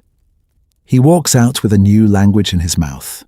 The gruff dwarf who once muttered darkly about elven witchcraft will, on the green plains of Rohan, speak words that could have been born beneath the stars of ancient Doriath. Remember where he began. In Rivendell he bristles at the very mention of Mirkwood, quick to recall prison bars and elven scorn for Thorin's company. On the borders of Lothlórien he warns that no dwarf has entered that grey wood and come out again unscathed. His sentences are short, defensive, edged with centuries of inherited grievance. Elves are dangerous. Elves are proud.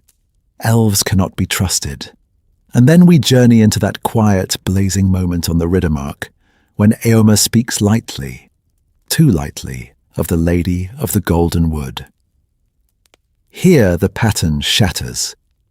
Instead of silence or suspicion, Gimli steps forward like a champion before his queen. He declares that Éomer has spoken evil of the fairest lady that lives, and he vows that if Éomer were not the king's nephew, he would answer those words with steel. This is not the language of a reluctant ally. This is the language of fealty. Listen to the way he describes her. He does not praise gold or jewels, as dwarves are said to do. He speaks of light and mercy, of a face that shines in the shadow, of a voice that brought him from fear into joy. In the book, his phrasing stretches toward elven poetry, layering image upon image, as if his dwarven tongue is reaching for a new music. Not a mere wanderer's compliment, not simply a polite word, but a song, compressed into speech. And the others notice. Éomer, warrior of the Mark, is taken aback.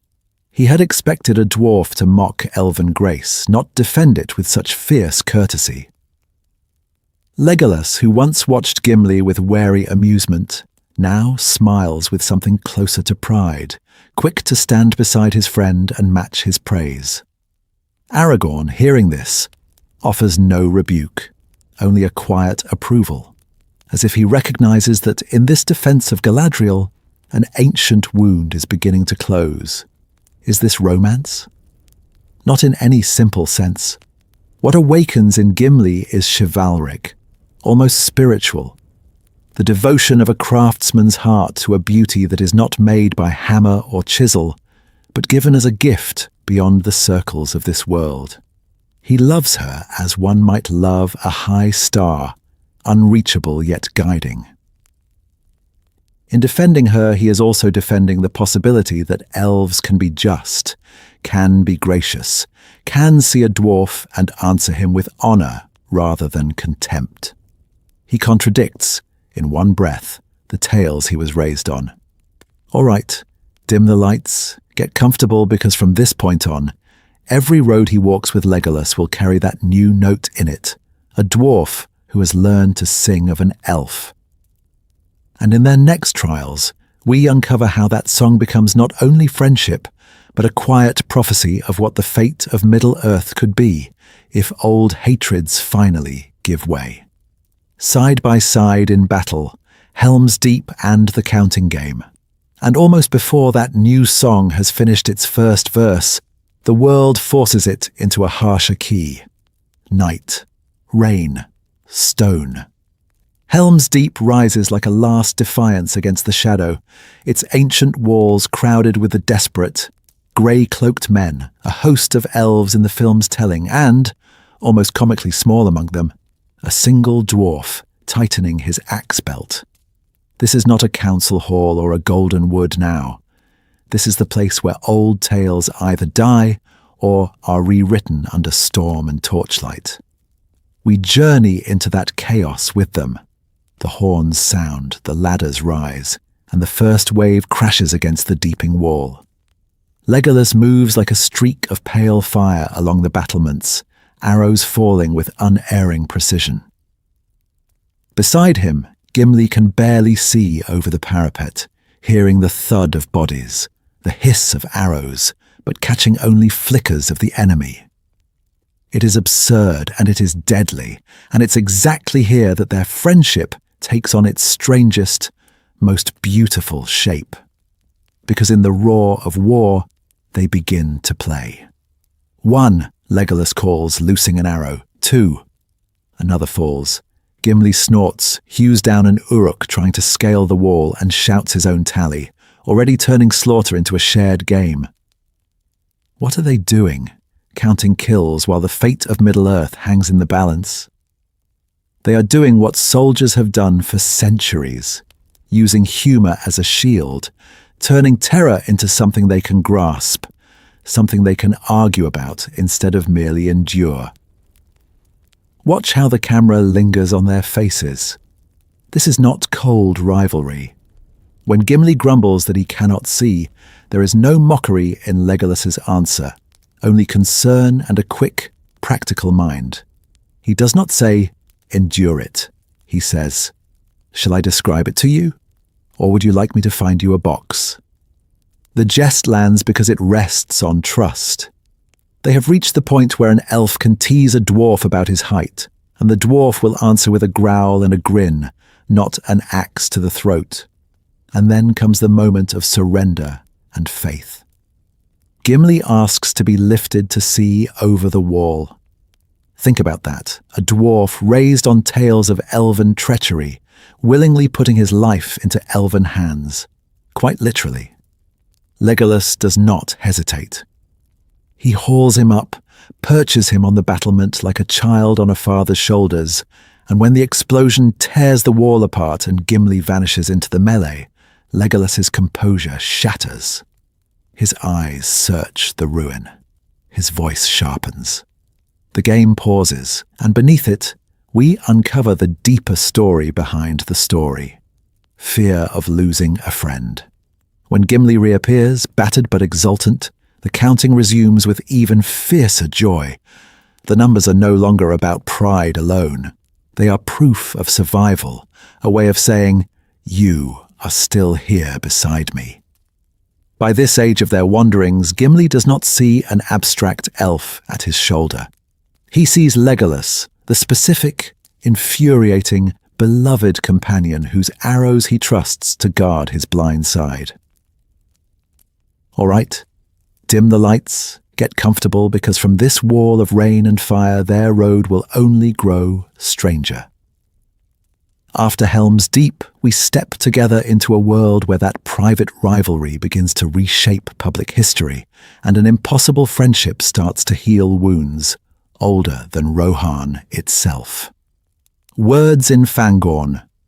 When a dwarf defends an elf to a man, from that wall of rain and fire at Helm's Deep, the road bends back in time to an earlier storm brewing not on the battlements, but in a circle of horsemen under the grey sky of the Riddermark. No crashing ladders, no roaring orcs, just 3 weary travellers ringed by spears, and one careless word about an elven queen that almost spills men's blood on Rohan's grass. We journey into that meeting with Éomer on the wide, wind-swept plain, when Aragorn, Legolas, and Gimli first ride into the hidden heart of the Mark. Éomer is wary, proud, the third marshal of the Riddermark, and his people have heard dark tales of the Golden Wood. So when Legolas names Galadriel, Éomer speaks lightly, half in courtesy, half in suspicion, repeating the old shadows, that no one leaves Lothlorien unchanged, that an ancient peril dwells there. It is the casual echo of centuries of fear, the way men of this age explain away what they do not understand. And then the air changes. The story behind the story suddenly steps forward in the shape of one furious dwarf. Gimli, son of Glóin, who once muttered in Rivendell about the treachery of elves, puts his hand to his axe. His eyes flash, and he swears that if Éomer speaks ill of the Lady of the Wood again, he will bite off his head, helmet and all. Not in jest, not as a boast, as a vow. Can you feel how the whole world seems to hold its breath in that moment? Because this is astonishing. For 3 ages, dwarves have gone to war over gold, over jewels, over broken bargains and forgotten oaths. Yet here is a dwarf threatening a man of Rohan, not over an insult to his people, not over Mithril or Erebor's honour, but over the dignity of an elven queen. Not a mere wanderer, not simply a hired axe, but a guardian of a light that once he would have scorned. The fate of Middle-earth is tilting in the smallest of gestures, a hand on an axe, a name spoken in reverence. Watch what happens around him. Legolas does not restrain him. He rises with him. The elf who once would have met dwarven anger with cold disdain is suddenly ready to stand at Gimli's side, bow in hand, if blades must be drawn. And Aragorn, standing between them and Éomer, does what he will do again and again in this age of shadows. He turns potential bloodshed into a bridge. He names himself, he names Andúril, and he names Galadriel as his ally, pressing Éomer to see that his old tales are wrong. In that exchange, Gimli becomes more than a grateful guest of Lothlorien. He becomes an advocate. Before the ears of men, he reshapes the narrative about elves, insisting that the Lady of the Wood is not a sorceress but a source of hope. We uncover a dwarf who now speaks of an elf with the kind of fierce loyalty once reserved for Durin's halls. And in doing so, he opens a road that had been closed for centuries. If a dwarf can defend an elf to a man, what else in this world might be healed? Hold that question, because the next time Gimli walks beneath ancient boughs, the forest itself will listen and answer. The glittering caves, a dwarf learns elven wonder. And so when Gimli next passes beneath ancient boughs, the forest listens, but before Fangorn answers, the earth itself must speak. The night after Helm's Deep, when the din of war has faded and only the grey hush of exhaustion remains, a dwarf walks into a place where his people's legends fall silent. He steps through a broken door in the rock and finds a world no song had prepared him for. The glittering caves of Aglarond are not a mine. They are a revelation. Columns of stone rise like frozen trees, veined with crystal that catches the faintest torchlight and scatters it into hidden rainbows. Curtains of calcite hang like pale draperies, and pools lie still and dark, mirroring vaults of stone that seem as distant as the night sky. Gimli, son of Glóin, who has seen the halls of Erebor and heard tales of Khazad-dûm in its glory, stands in something close to religious awe. For a moment, the warrior of Helm's Deep is simply a worshipper, staring up at a sanctuary carved by the slow patience of ages. Later, when the tally of the dead is taken and the first grey light of dawn touches the deeping combe, Gimli finds Legolas. And here, the story behind the story of their friendship takes a quiet, decisive turn. Listen to the way he speaks. He does not talk of veins to be quarried or wealth to be weighed. He speaks of arches and pillars of stone, polished and glimmering, of colours like the morning sky and the mountains, of shapes like the frozen music of water. This is dwarven speech, but it sounds uncannily like an elf describing starlight in the leaves of Lothlórien. In that moment, we uncover something subtle. Gimli borrows the cadence of elven wonder and pours it over stone and crystal. He invites Legolas to imagine rock as the elves imagine forests, living in its own slow fashion, filled with hidden light, worthy of reverence rather than plunder. Is this not the same language Legolas once used for the young leaves long sought of Fangorn, or for the silver knight above the golden wood? Out of this shared vocabulary of awe, a pact is born. Gimli swears that if ever they survive the war, Legolas must come and walk the glittering caves with him, torch in hand, to see what his eyes have seen. Legolas answers in kind. Gimli must tread with him under the ancient eaves of Fangorn to hear the deep voices of the trees. Each offers the other a pilgrimage into a sacred place, stone for one, leaf for the other. This is more than personal curiosity. For 3 ages, the domains of elf and dwarf have been divided, halls under the mountain and forests under the stars, linked mostly by grievances and forgotten oaths. Now, through the simple promise of 2 companions, a road opens that no map had marked. Let's step together into what that really means. If a dwarf can stand in Fangorn without fear, and an elf can walk in Aglarond without suspicion, what happens to all those old shadows? All right, dim the lights, get comfortable, because the next time they keep that promise, we journey into a meeting of stone and leaf that hints at the fate of Middle-earth itself. Fangorn's trees and dwarven footsteps, completing the pact.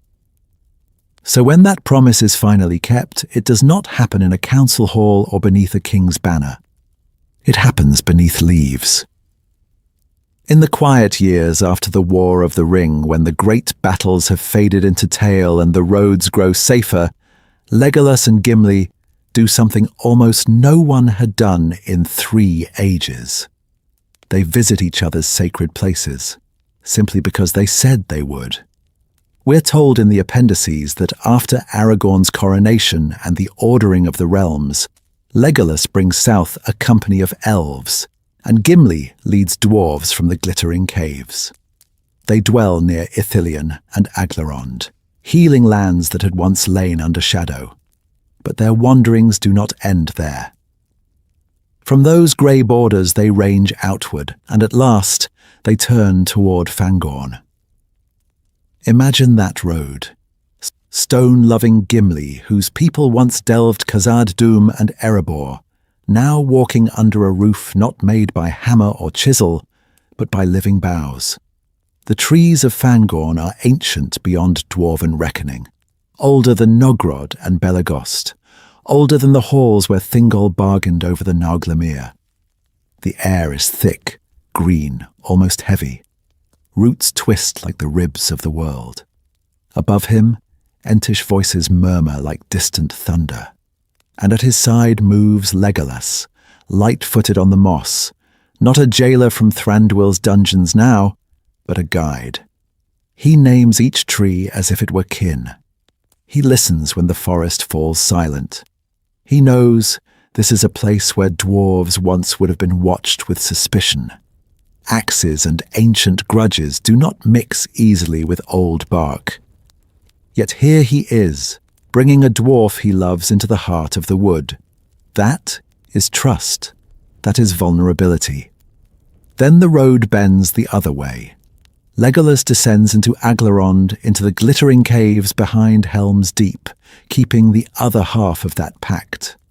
There is no starlight here, no wind in the leaves, only the slow, cold gleam of crystal and stone.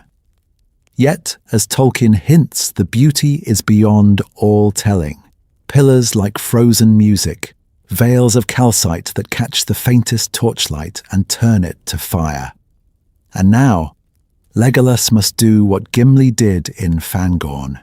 He must let another's love teach his eyes.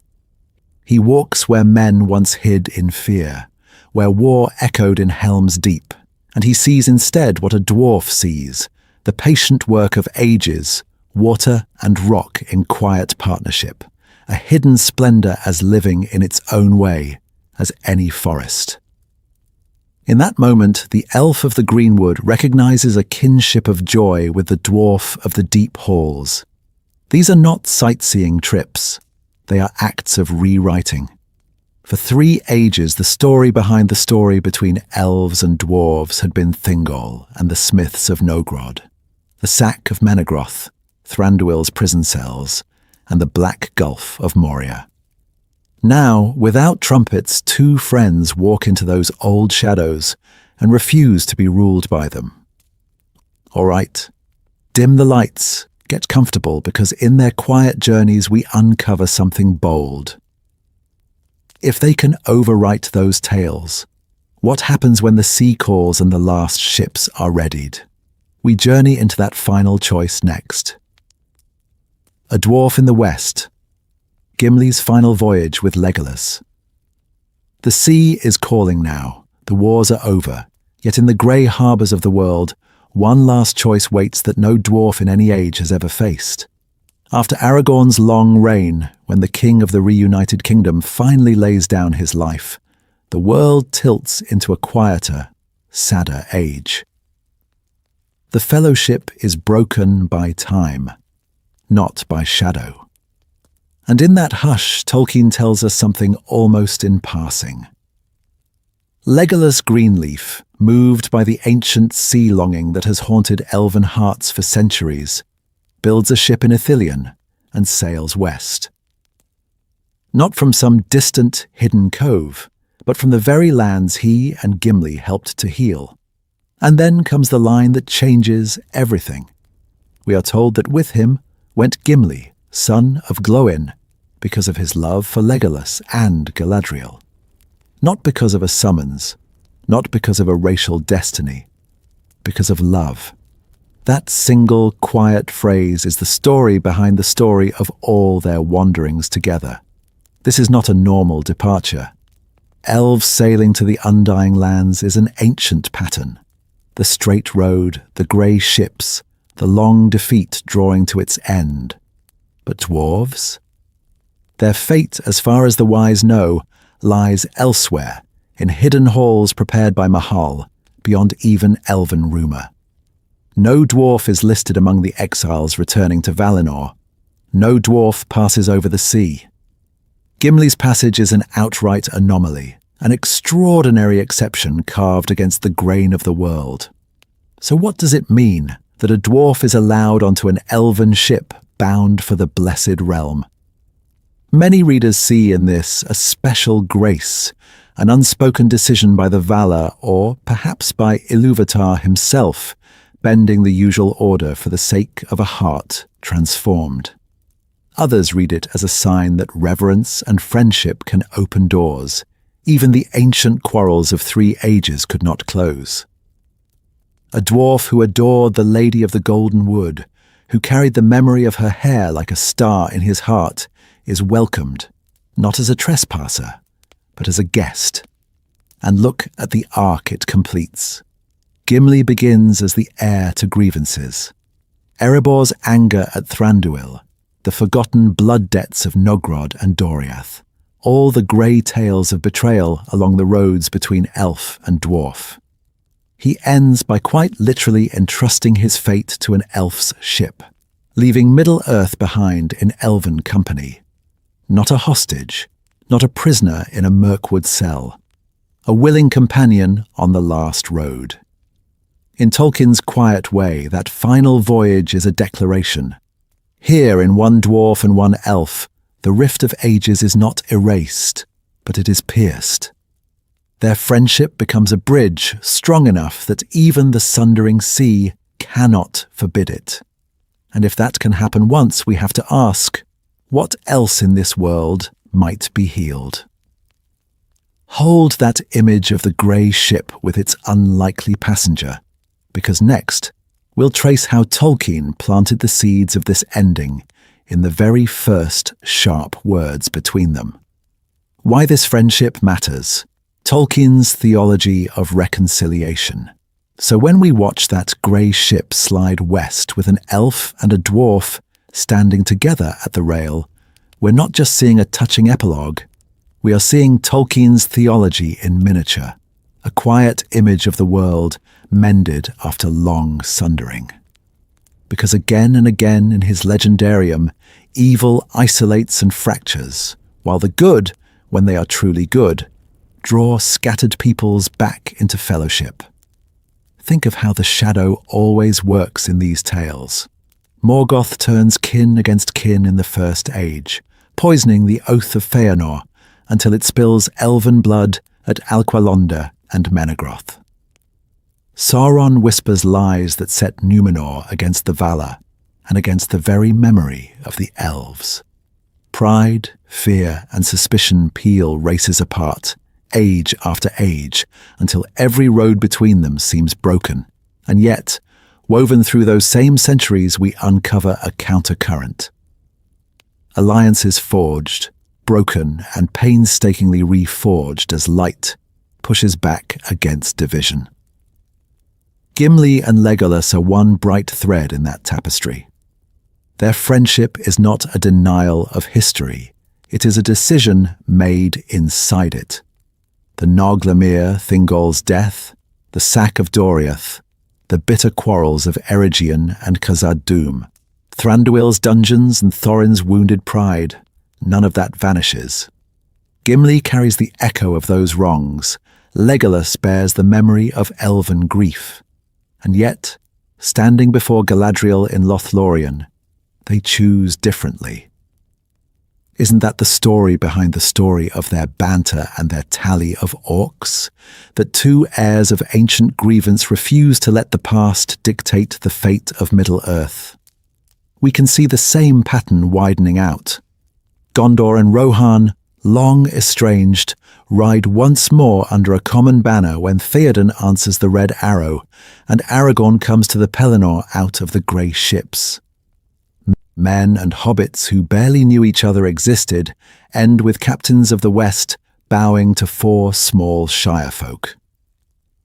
Even Numenor's old arrogance is answered in part by Aragorn's humility. A king who claims the throne not by conquest, but by service, healing and mercy in the houses of the dead. Each reconciliation is a small mending of a wider wound, and behind it all stands an author who had walked the blasted trenches of the Somme, who had seen how inherited hatreds and national myths could drive young men into the meat grinder. When Tolkien lets a dwarf and an elf become dearest friends, when he lets them wander the ancient woods of Fangorn together and then pass over sea, is it too much to think he is whispering a hope that our own peoples, divided by long memories and fresh scars, might also learn a different way? Yet he is clear. Such healing is never cheap. It takes courage to step toward the other when every story you were told says, "Keep away." It takes humility to receive mercy you did not earn, like Gimli kneeling before Galadriel and rising with a lock of her hair that once was denied to Fëanor himself. And it often takes mediators, figures of light like Galadriel and Elrond, who hold open grey doors between sundered houses and say, "Come in." Without them, would Gimli and Legolas ever have spoken as friends? All right, dim the lights, get comfortable, because next we journey into one of those mediators in particular, the Lady of the Golden Wood herself, and ask, what did she see in a gruff dwarf that changed the roads of his heart forever? Gimli versus the stereotype. How Tolkien subverts his own races. But to feel the weight of what Galadriel's welcome awakens in him, we have to remember the mould he comes from, the ancient pattern Tolkien himself carves for dwarves. Across the long grey centuries, dwarves are drawn in strong, unmistakable lines. They love gold and craft with a fierce, almost consuming devotion. They are stubborn as the roots of mountains. They are secretive, guarding their halls, their names, their true numbers, and they carry grudges the way others carry memories. An insult is not an event for them. It is an heirloom. From Thingol's quarrel over the Norglemere, to the ruin of Doriath, to Thranduil's cold dungeons in Mirkwood, we journey into a history where dwarves close their doors and tighten their hands around both treasure and resentment. Gimli steps into the Lord of the Rings as the distilled essence of all that. He is proud of his people's craft and lineage. He is quick to anger when their honour is questioned. He is fiercely loyal to kin, bristling at any slight against Thorin's company or Erebor. And he is deeply suspicious of outsiders, especially elves. When he hears of the peril of Lothlorien, he assumes treachery. When Legolas speaks of his father's realm, Gimli remembers prison bars and empty food barrels. This is not random prejudice. It is the latest echo in an ancient hall.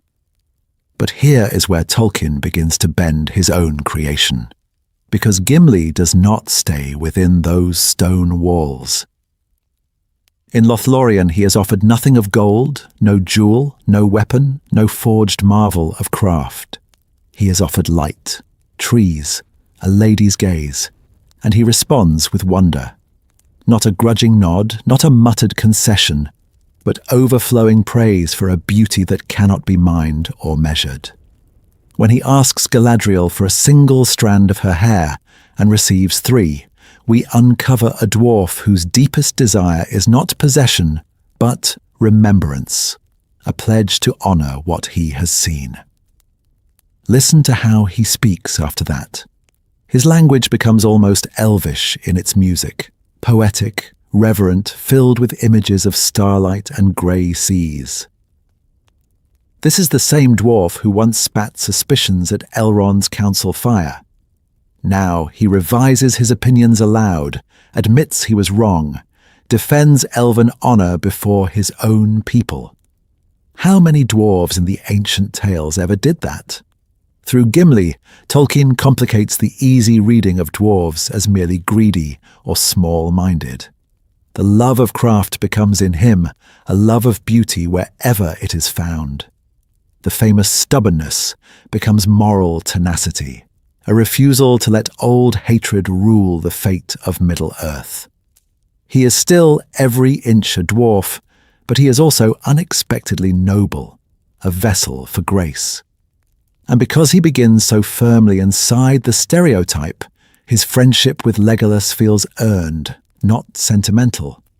A dwarf choosing step by step to walk roads his fathers never dared. Where does that road lead to, former enemies? In a moment, let's step together into the Golden Wood and watch it begin, strand by shining strand. Legolas's side of the story. An elf learns to love dwarves. So we step together into that golden wood, but this time we do not stand behind Gimli's eyes. We stand beside Legolas, prince of the woodland realm, and we ask a quiet question. What does it cost an elf to love a dwarf? In the grey halls of his childhood, Legolas would have heard the old stories under the whisper of Mirkwood's leaves. Stories of dwarves who came with treasure and left with chains, of Thranduil's halls filled with the echo of Thorin's anger, of barrels bobbing down a cold river in the dark. He is the son of the very king who imprisoned Thorin's company. The bitterness of Erebor is, for him, a tale of elven prudence and dwarven pride. And beneath those more recent memories lie older, half-forgotten shadows. Songs of Thingol's death over the Noglamere, of elven blood spilled by dwarf axes, of a world where the friendship of Khazad Dûm and Eregion has long since turned to ash. So when Legolas first looks on Gimli in Rivendell, we should not expect warmth. We see courtesy, distance, the cool poise of an immortal who has learned that dwarves bring trouble in their wake. His words are formal, his bearing reserved, and when tensions rise in Lothlorien over the blindfolds, we hear the edge in his voice. He will not at first grant this dwarf the honour of walking free under Galadriel's trees. In Moria too there are sharp glances and quick remarks, the old rivalry flaring whenever axes and elven bows stand too close. And yet, as we journey into the dark with them, something begins to bend. Legolas watches Gimli stand unflinching before the tomb of Balin, his grief as deep as the chasms of Khazad Dûm. He hears the dwarf's raw cry when Gandalf falls into the abyss. Not a grudge, not a jest, but a wound. How do you keep despising someone who mourns the same grey pilgrim you do? In the boats of the great river, in the shadow of Amon Hen, they share another grief when Boromir falls. And Legolas sees that Gimli's loyalty is not a passing fire, but a steady, stubborn flame. Then comes Helm's Deep, and here the pattern breaks. Legolas is no longer the aloof archer counting kills for sport. He is the friend searching the ruin of the wall with sudden fear. Where is Gimli? Is he buried under stone? The jesting tally between them hides a deeper truth. Each death Gimli survives is, to Legolas, a small miracle granted against the fate of Middle-earth. When the storm passes, his relief is almost tangible. The elf who once would not walk unblindfolded beside a dwarf, now will not walk the battlefield without him. From that point, affection blooms in small, luminous gestures. Legolas listens. Truly listens when Gimli speaks of the glittering caves, those hidden halls behind the deeping wall. And then he does something an elf of Mirkwood has no need to do. He promises to go and see them, not as a duty, but as a gift to his friend. In return, Gimli will walk under the ancient boughs of Fangorn, honouring the trees that Legolas loves. 2 wanderings, 2 roads crossed, each stepping into the other's world. And at the end of all roads, after the ring is unmade and the third age wanes, we uncover perhaps the most astonishing choice. Legolas builds a grey ship and sails west, but he does not go alone. He brings Gimli, son of Glóin, across the sea into the Undying Lands, an honour no dwarf has ever received. That is not mere tolerance. That is an elf prince, heir to long centuries of grievance, choosing to see the heart of a dwarf and to call him dearest friend. Reconciliation, then, is mutual. It is Gimli lifting his eyes to Galadriel in wonder, and Legolas lowering his guard to a dwarf with an axe and a laugh. It is the story behind the story of battles and councils. 2 ancient enemies walking side by side, quietly healing a wound that began before either race remembered its first wrong. And their friendship is not an ornament, it is a signpost. If elf and dwarf can share ship and shore, what else might be mended in the new age to come? Echoes of Menegroth in Mirkwood, parallels across the ages. And that signpost points backward as much as it points forward. Because when Gimli and Legolas walk together beneath the leaves of Ithilien, they are not just 2 friends on a pleasant road. They are walking across the echo of an ancient battlefield, where elven kings and dwarf lords once bled for treasure and pride. In the grey depths of the First Age, in the hidden halls of Menegroth, Thingol of Doriath sits on a throne carved like living stone, wearing the Norglemir, a dwarven masterpiece remade to bear a Silmaril. Around him the air is thick with unspoken contempt. He has called the smiths of Nogrod to his court, demanded their greatest craft, and when the work is done he withholds fair payment, scorning them as lesser, as hirelings. They, in turn, see not a wise king but an arrogant elf who breaks faith and insults their honour. Harsh words, misjudged pride, a flash of anger, and then a murdered king on a cave floor, and dwarves fleeing with a stolen jewel. Now dim the lights, get comfortable, and let's step together into another age. In the deep green shadow of Mirkwood, Thranduil sits beneath woven branches, crowned with leaves instead of stars, but the pattern is chillingly familiar. Thorin Oakenshield comes to his borders, driven by need and by a secret quest. Thranduil questions him, mistrusts him, sees in this grey-cloaked stranger the old danger of dwarven greed. When Thorin will not explain himself, the Elven King does not offer patience or open-handed help. He offers a prison cell, iron bars instead of a slaughtered king, but the contempt tastes the same. We uncover a recurring script that runs like a hidden river through the centuries. Treasure at the centre, miscommunication or scorn on the edges, and then a response that escalates rather than heals. In Menegroth, it is the Norglemir and a Silmaril. In Mirkwood and Erebor, it is Smaug's hoard and the Arkenstone. In both tales, each side believes the other has wronged them in the coin of honour. Each side reaches for coercion, steel in the First Age, chains in the Third. Is it any wonder that dwarves come to speak of elven kings as proud, unjust, quick to enslave or to slay? Is it any wonder that elves whisper of dwarves as grasping, dangerous, ready to kill for gold? These are not just stories. They are racial narratives, told at hearths and in hidden halls, passed from grey-bearded elder to wide-eyed child.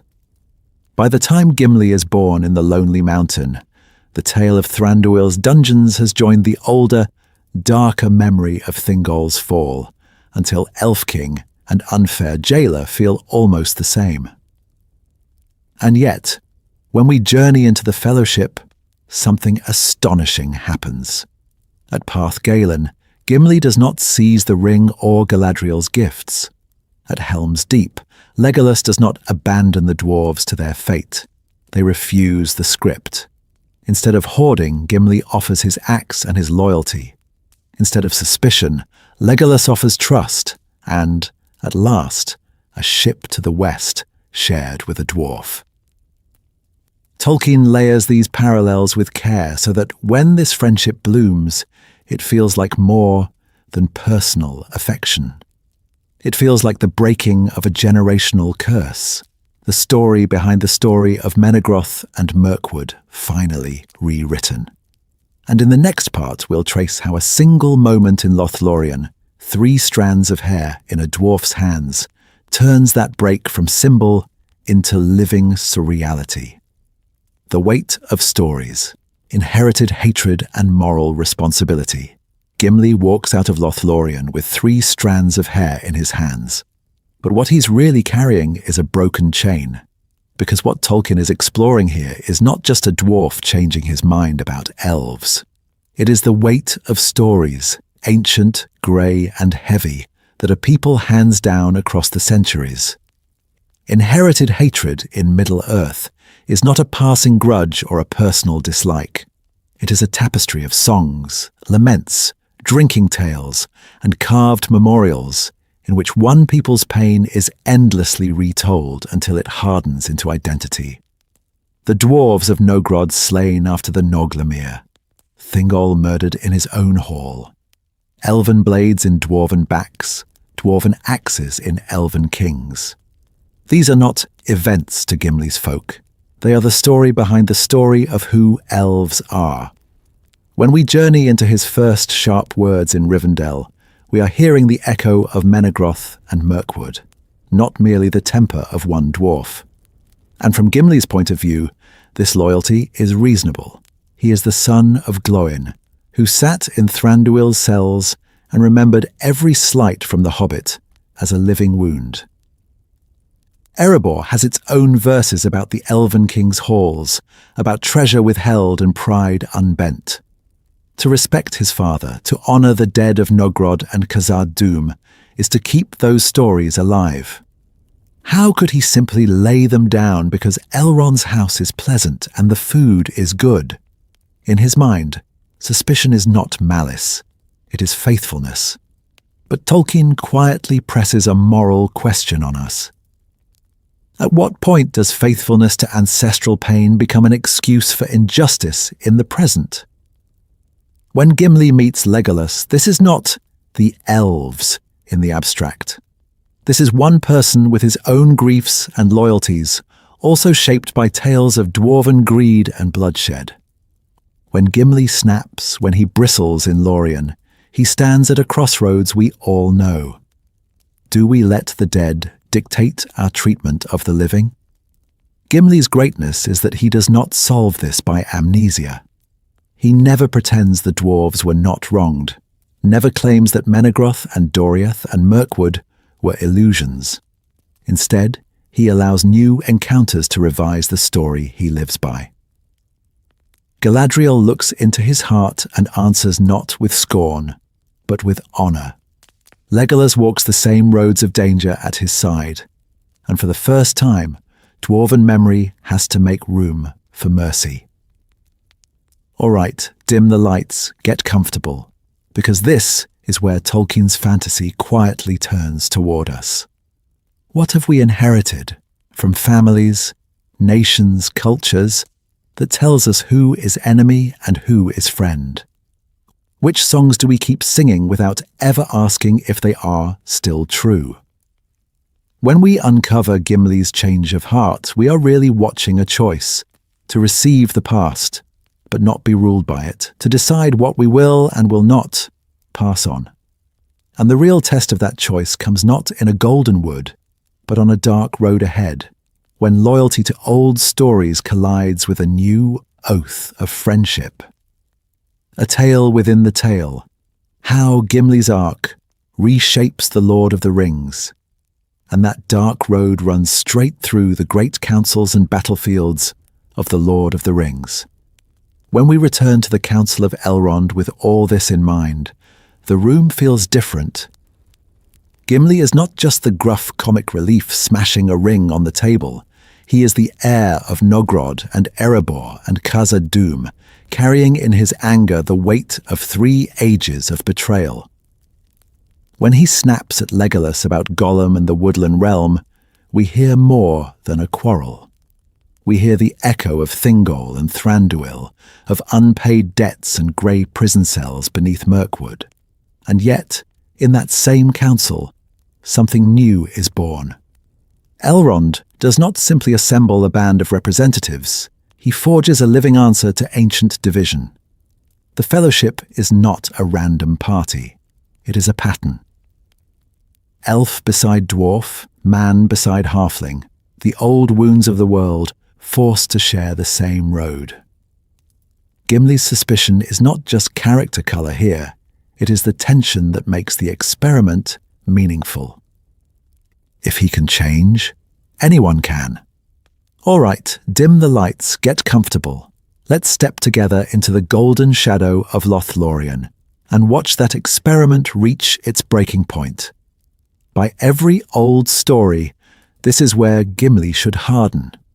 Dwarves and the hidden realm of the elves have clashed over jewels and oaths since the First Age. Instead, he walks out of the Golden Wood, bearing Galadriel's blessing and 3 strands of her hair, the very gift Fëanor once begged for in vain.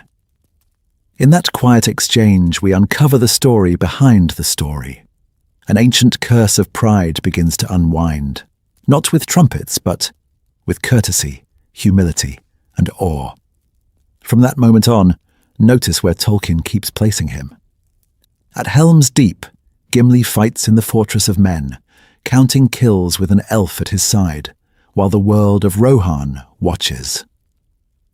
After the war, he guides Legolas through the glittering caves, becoming the first dwarf many elves will trust, by proxy. On the road, he explains dwarves to hobbits and elves to men, translating not just words but wounds. How many times does he stand at the intersection of peoples, a living bridge where there used to be a broken span? Without that unlikely friendship, the Fellowship still works as an adventure party. But the moral architecture of the tale would be weaker, its symbolic unity thinner. The fate of Middle-earth is not decided only on the slopes of Mount Doom. It is decided in whether elf and dwarf can walk into Fangorn together and come out laughing. Not a mere side plot, not a pleasant bit of wanderings, but a proof of concept for the whole age. Because Sauron's power feeds on fracture. His shadows deepen in every old grievance, every half-remembered wrong. To defeat him is not only to cast down a dark lord, but to heal the hidden cracks he exploits. Gimli's journey teaches us to read every council, every battlefield, as a question. Will the free peoples cling to their ancient injuries, or will they choose, as this one dwarf does, to become more than the stories they inherited?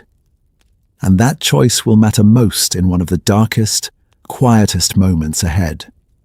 Galadriel, mediator of peoples. The lady as a nexus of reconciliation. And that choice will matter most in one of the darkest, quietest moments ahead. Because it will be received by someone who has been watching them all along. In the golden dusk of Lothlorien, beneath ancient Malorn trees that have seen 3 ages, Galadriel stands as more than a queen of an elven wood. Around her, the Fellowship gathers like representatives in a living tapestry of the free peoples. Hobbits with bare, anxious feet, men crowned and uncrowned, elves out of legend, and one wary dwarf whose people remember every slight. Under her gaze pass Frodo and Sam, Aragorn and Boromir, Legolas, Gimli, even the absent shadow of Gandalf. She looks on them not as pieces in a game, but as wounded heirs of a broken world. Watch how she speaks.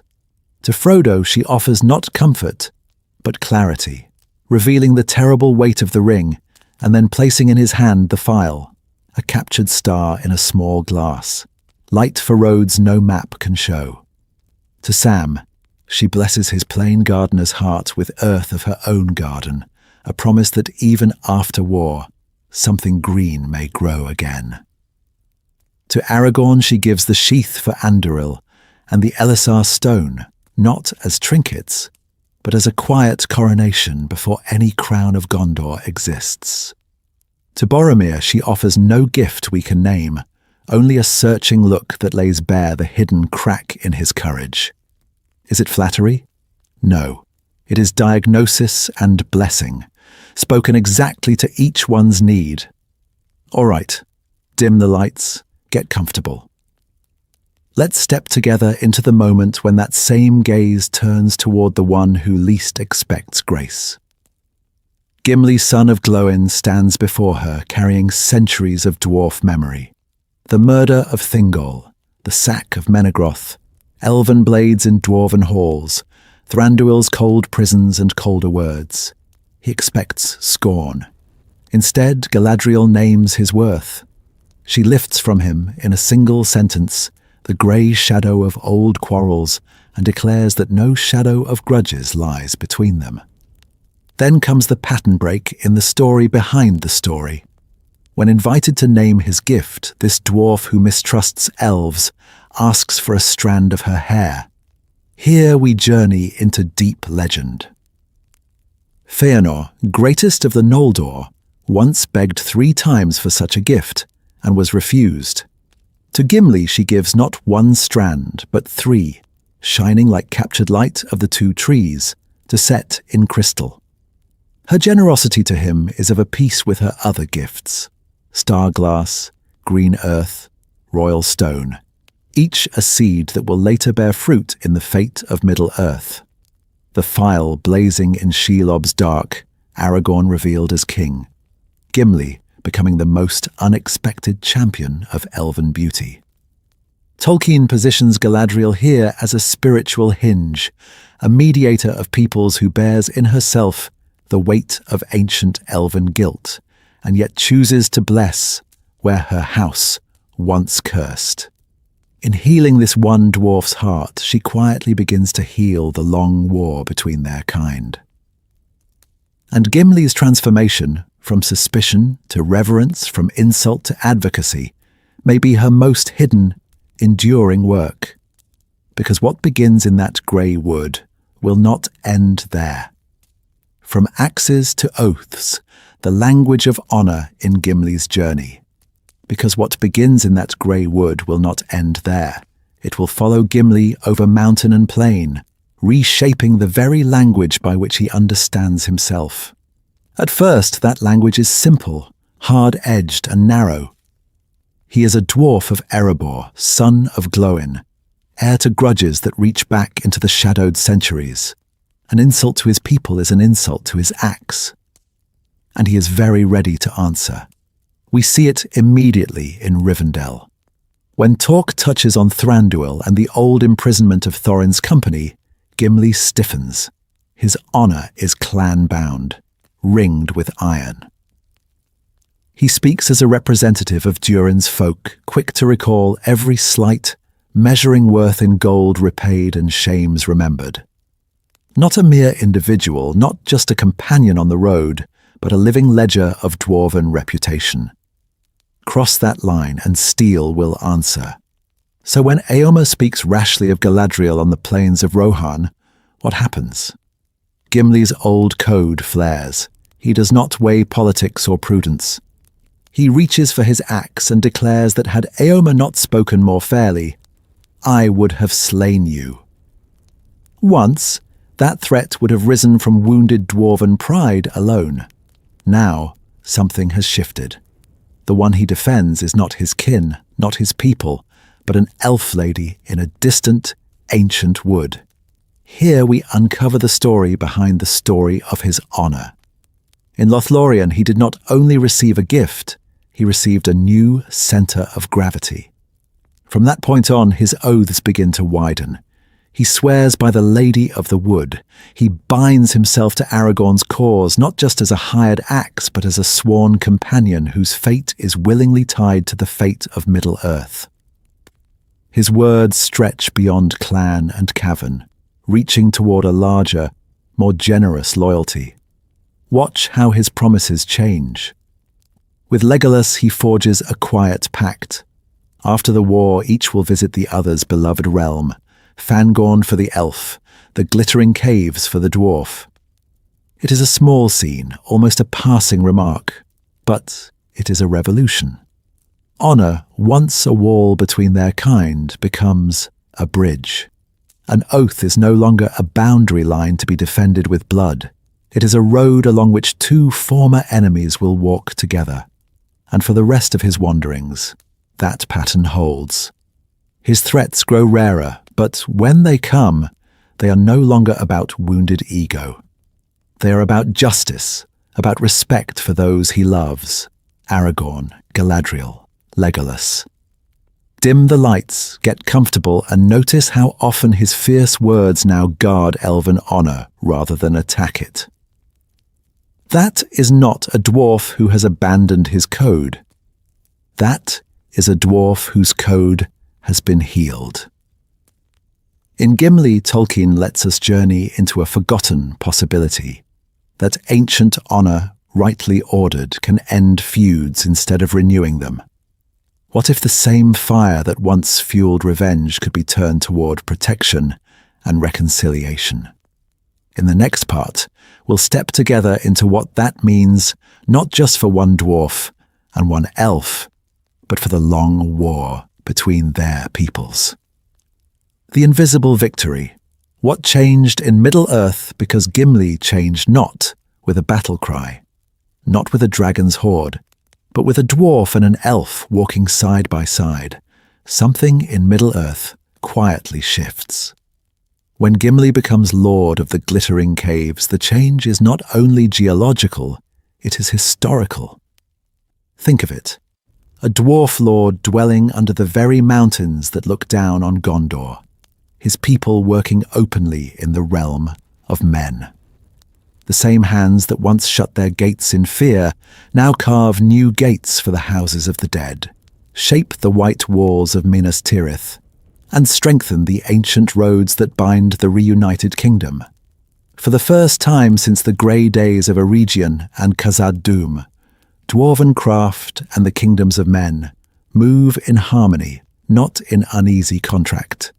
And just over the Anduin, in the green reborn lands of Ithilien, Legolas and his elves are planting, tending, healing.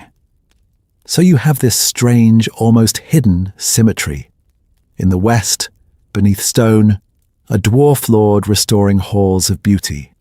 In the east, beneath sun and leaf, an elf prince restoring living woods. Between them, the friendship of two companions of the ring becomes a living bridge. Can you imagine the young dwarves sent from Erebor or Aglarond to work in Gondor, trading tales with sylvan elves who wander down from Ithilien? We journey into those imagined evenings. A dwarf apprentice in the glittering caves pointing to a pillar and saying, "Gimli the elf friend designed that," while an elf of Ithilien smiles and answers, "He once raced our lord Legolas through Fangorn. They nearly got lost together."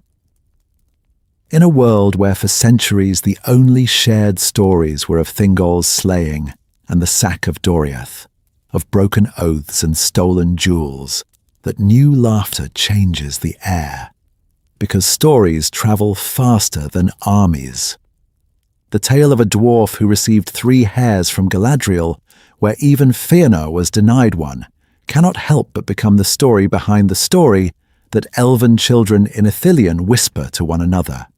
Among dwarves, the rumour that one of Durin's folk sailed west in the same ship as an elf prince becomes a quiet challenge to old grudges. If the Valar themselves permitted such a voyage, who are we to cling to hatreds older than Gondor?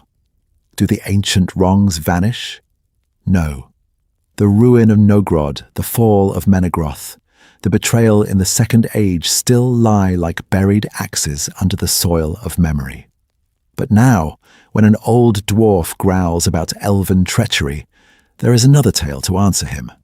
The Fellowship, the glittering caves, Ithilien in bloom. Not a denial, a countersong. In Tolkien's moral world, these are not small victories. They are the quiet reversals that matter as much as the Pelennor fields. One friendship bending the fate of Middle-earth away from endless grievance, toward long, slow healing.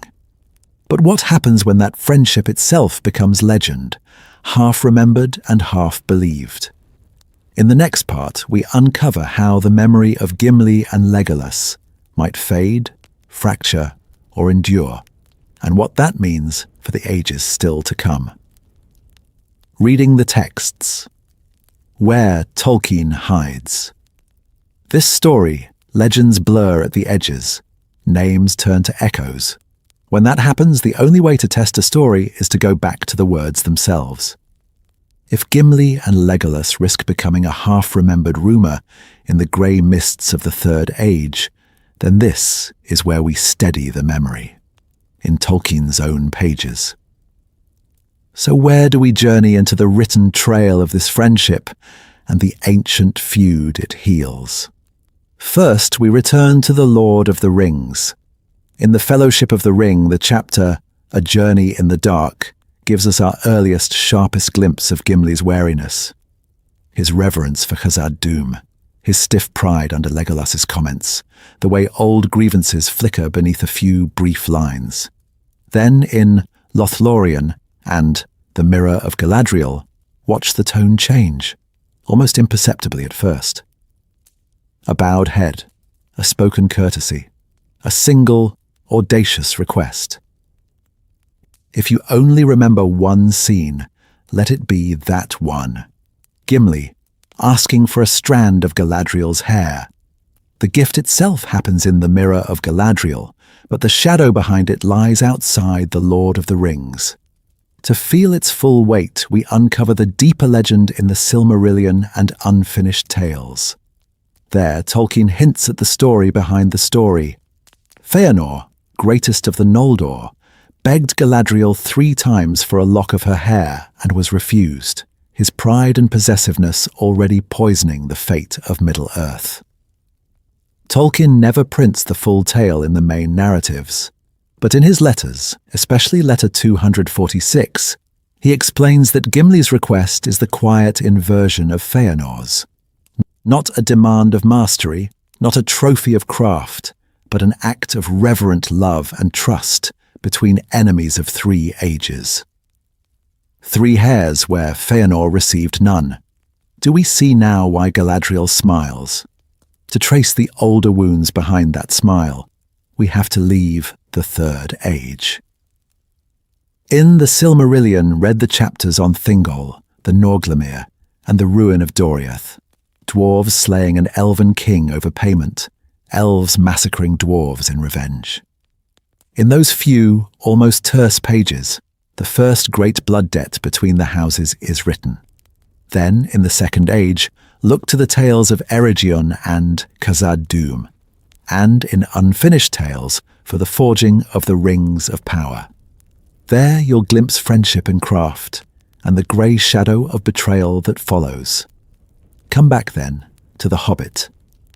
Thorin's company imprisoned in Mirkwood, Thranduil's cold courtesy, Glóin's lingering anger. This is Gimli's childhood heir. The appendices to The Lord of the Rings, especially Durin's folk, stitch those memories into a longer history of exile, dragonfire, and proud isolation. When you read, watch the small gestures, a glance shared, a word withheld. A dwarf and an elf choosing again and again to answer old pain with new courtesy. These are deep dives into Middle-earth lore you can take yourself. Dim the lights, get comfortable, and let's step together into the margins and footnotes where this friendship was quietly forged. Because in the next part, we'll ask a final question. Once these pages are closed, what happens to a healing that lives only in legend? Behind the curtain, Tolkien's drafts, letters, and changing ideas. So to answer that question, we have to pull the camera back, not to another mountain or another war, but to Tolkien's own desk. ink, cigarette smoke, piles of grey typescript. Because the healing between Gimli and Legolas is not an accident of inspiration, it is something we can watch Tolkien discovering, revising, and deepening over years. In the earliest drafts preserved in the history of Middle-earth, Gimli and Legolas are present, but lighter, almost background figures. The company needs a dwarf, it needs an elf, and there they are. Yet as Tolkien revises, we journey into a quieter transformation. Scenes are expanded, dialogue is sharpened, small courtesies are added. Not a mere adjustment of pacing, not simply a polish of prose, but a slow realization that this unlikely friendship can carry the weight of 3 ages of distrust. Christopher Tolkien's commentary lets us see this happen in real time. Early versions of the Lothlorien chapters, for instance, do not yet lean so heavily on Gimli's rapture before Galadriel, or on Legolas's watchful respect for his companion. But draft by draft, those moments grow. The words become more reverent, more ceremonial, until their bond is no longer just a pleasant detail of the journey. It becomes the story behind the story of dwarf and elf. All right, dim the lights, get comfortable, because here is where the pattern interrupts our expectations. If you only read The Lord of the Rings, you might think, nice character work, moving scenes, and leave it there. But when we open Tolkien's letters, we uncover his own reflections on these peoples, and suddenly the air changes. In one famous letter, he calls the dwarves a race apart, stubborn, proud, and deeply loyal, inspired in part by the Jewish people with ancient memories of exile and wrong.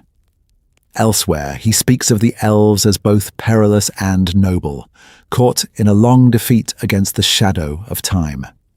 He notes their mutual suspicions, their different ways of loving craft and beauty, and he is explicit that these are not simple fairy tale races, but bearers of moral history. When you place those letters beside Gimli and Legolas, the friendship stops being cute and becomes almost prophetic. It asks, can peoples shaped by centuries of grief choose a different road? Those same behind-the-scenes pages confirm that the hair gift is not a throwaway flourish. Tolkien knew the ancient tale of Feanor's unanswered request for Galadriel's hair. He knew what it meant for her to refuse the greatest of the Noldor, and then freely grant 3 tresses to a dwarf whose people once slew her kin.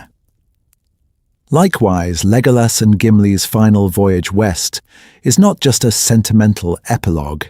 It is the fate of Middle-earth distilled into 2 friends in a small grey ship, slipping beyond the circles of the world together. So when we read drafts, notes, and letters, we are not collecting trivia. We are peering through a hidden window into the author's mind, watching him decide that reconciliation deserves the same epic scale as war. And in the next part, we'll stay with that idea and ask, in a world built on ancient oaths and blood debt, how far can that reconciliation really reach?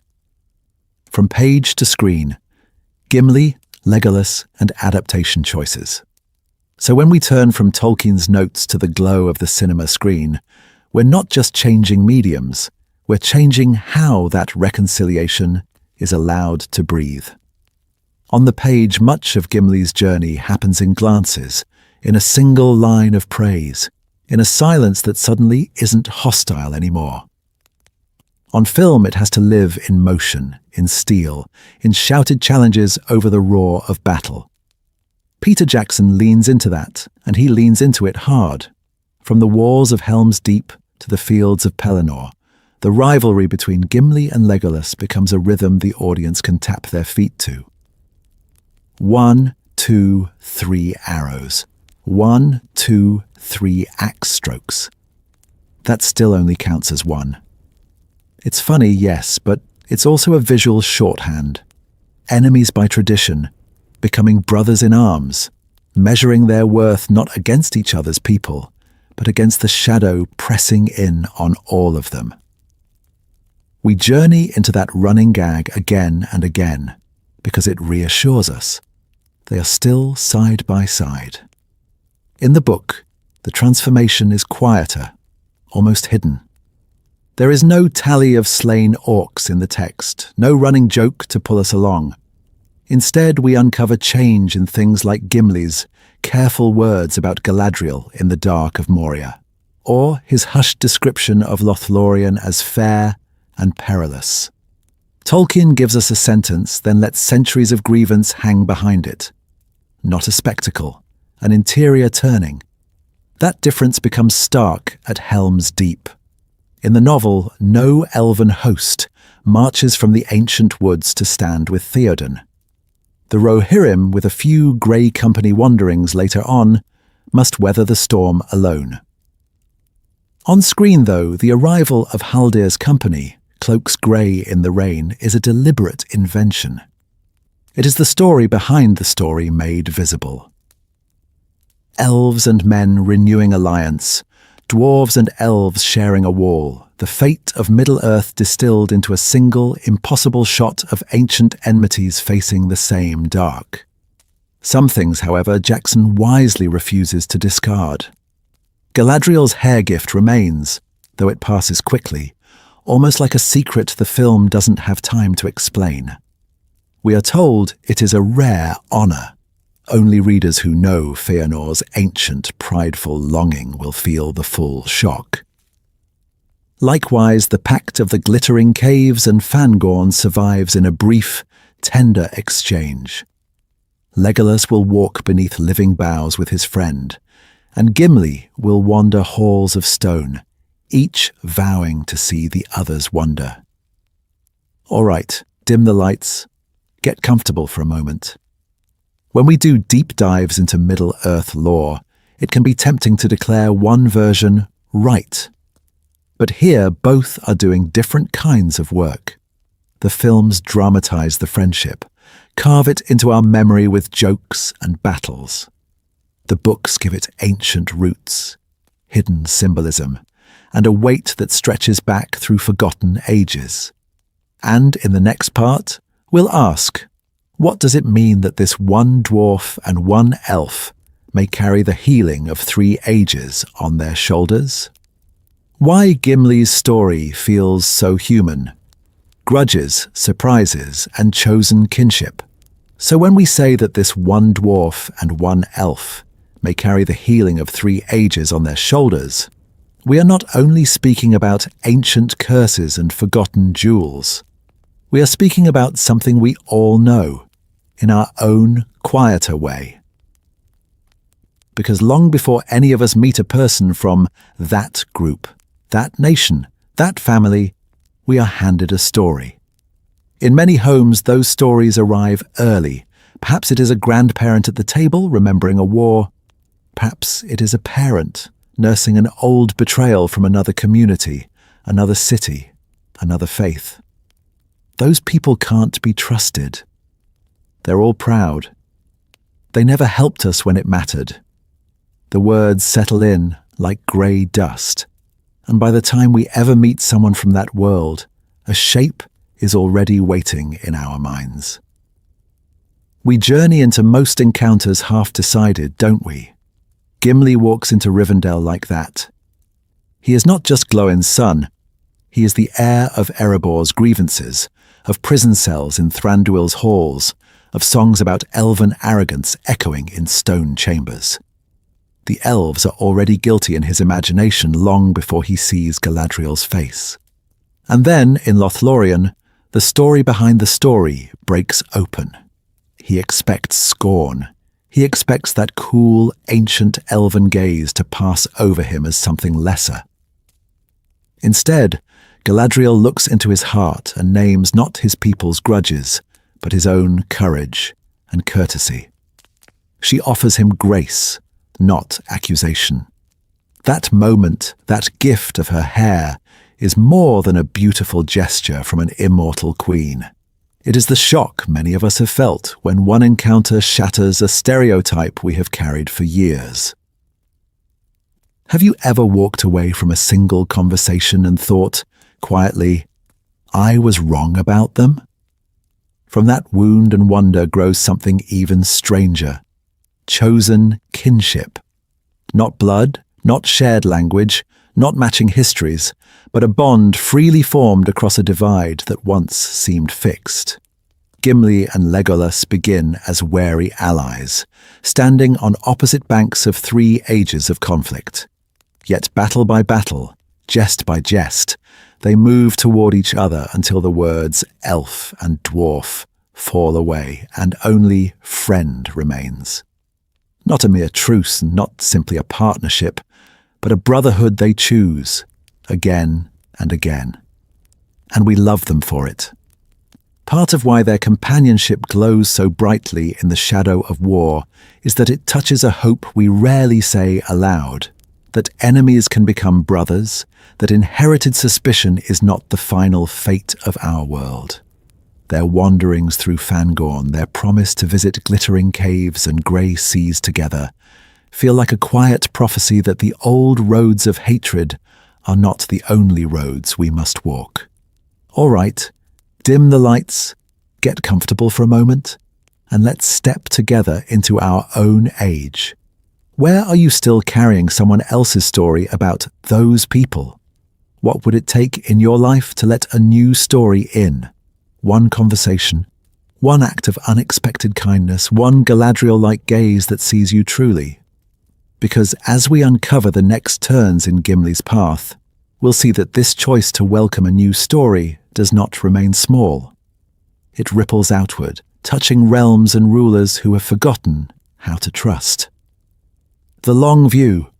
3 ages of feud, 1 lifetime of change.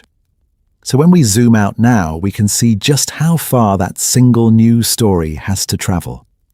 Behind Gimli's quiet decision to listen stand 3 entire ages of blood, betrayal, and grey, lingering mistrust like a mountain range of old grievances casting a shadow over one dwarf's heart.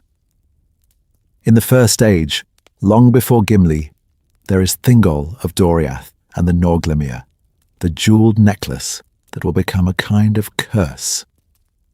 Dwarven smiths of Nogrod set the Silmaril in that ancient collar, and when Thingol withholds full payment, pride and anger ignite. Dwarves slay the elven king in his own halls. Elves of the wilderness answer with a sack of Menegroth, hunting down the returning dwarves and destroying their people. A king is murdered, a realm is ruined, and both sides walk away with the same story behind the story. The others are treacherous. The others cannot be trusted. The Second Age does not heal this. At first, Eregion and Khazad-dûm are allies, sharing roads, secrets of craft, and the ring forges of Celebrimbor. But as Sauron's shadow falls, the rings of power are made. The 7 rings go to dwarf lords, and war comes. Eregion is destroyed, Celebrimbor is slain, and the gates of Khazad-dûm close on a world of elven grief and dwarven suspicion. For centuries, each people tells its own version of how the friendship failed. By the time we reach the Third Age, that long ache has settled into habit. Thranduil imprisons Thorin's company in Mirkwood, and from Erebor's perspective, the pattern is clear. Elves are haughty, unjust, quick to chain dwarves but slow to aid them. This is the air Gimli breathes growing up, the stories he hears beside the fire. And then, in one lifetime, everything bends. He arrives in Rivendell wary, watching Elrond and the elves with the old, hard gaze. He walks through Moria and feels his people's grief, while Legolas bears the shame of elven history in those echoing halls. In Lothlorien, the pattern should repeat: suspicion, insult, another closed gate. Instead, Galadriel looks into him and offers honor, not contempt. Her heir, refused to Feanor in his pride, is freely given to Gimli in his humility. That alone is a quiet eucatastrophe, a sudden joyous turn in a relationship that had been doomed for ages. From Helm's Deep, where he and Legolas begin to count kills with laughter instead of counting wrongs, to their post-war wanderings through Fangorn and Aglarond, we journey into a new age of the tale, where a dwarf and an elf walk the same roads by choice. And at the end, when Gimli sails west with Legolas, the old forbidden path opens even wider. A son of Durin enters the Undying Lands in the company of an elf friend. Who could have imagined that in Thingol's throne room, or in the forges of Eregion, thousands of years build a wall, one quest begins to crack it? Tolkien's belief in eucatastrophe is not only about the ring destroyed and the Dark Lord overthrown. It is also about enmity unraveling in a single, unlooked-for friendship. The fate of Middle-earth turns not just on kings and councils, but on one dwarf choosing to bless where his fathers cursed, to honor where his people had been scorned. And if one heart can shift like that, what else in this ancient world might yet be healed? In our next step, we'll trace how that healing does not end with Gimli and Legolas, but sends out quiet ripples into the Fourth Age and beyond. If Gimli had not changed, imagining the darker timeline. So let's turn the map over for a moment. We've traced the bright line of Gimli's change, that quiet breaking of an ancient curse. But what if that never happened?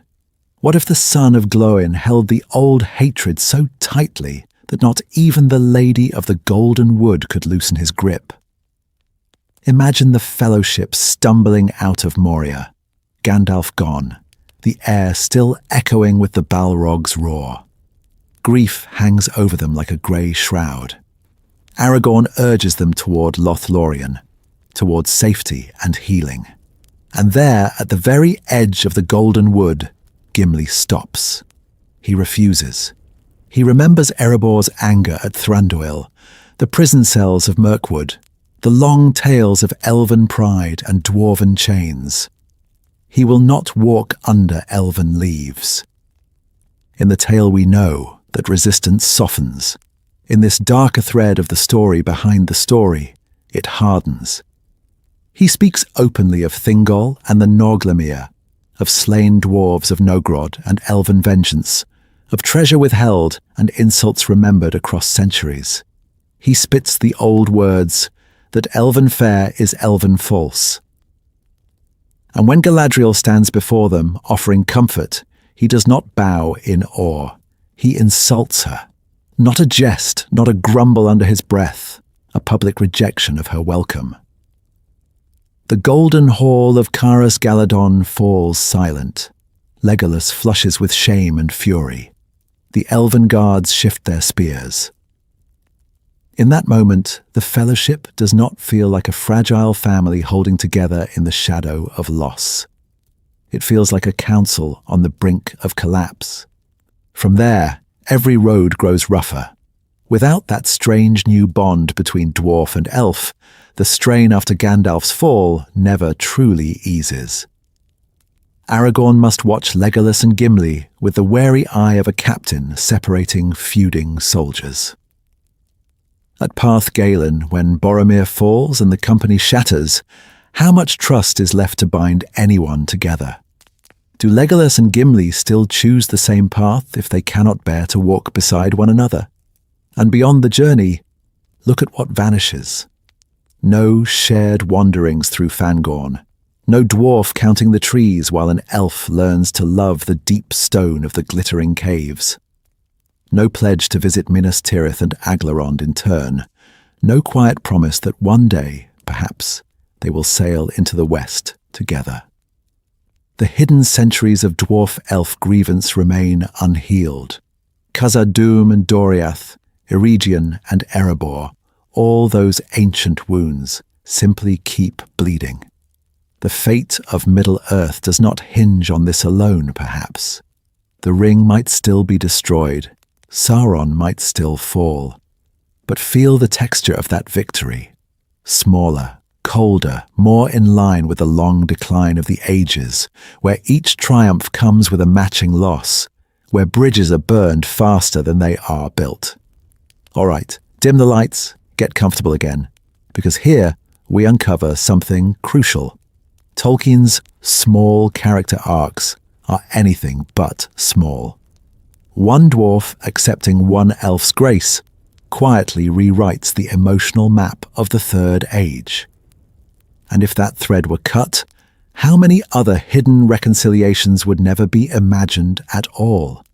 Let's step together into that question next, and follow the roads Gimli and Legolas actually walked, to see how their unlikely friendship becomes a living sign of alliances reborn.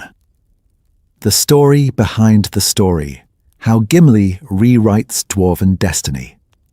And when we follow those roads, when we journey into the paths Gimli and Legolas actually tread, something unexpected comes into focus. This is not only the tale of a dwarf who changed his mind about elves. It is the story behind the story of how one life quietly bends the fate of Middle-earth away from old hatreds and toward a different kind of greatness. Think of the great names of dwarven legend.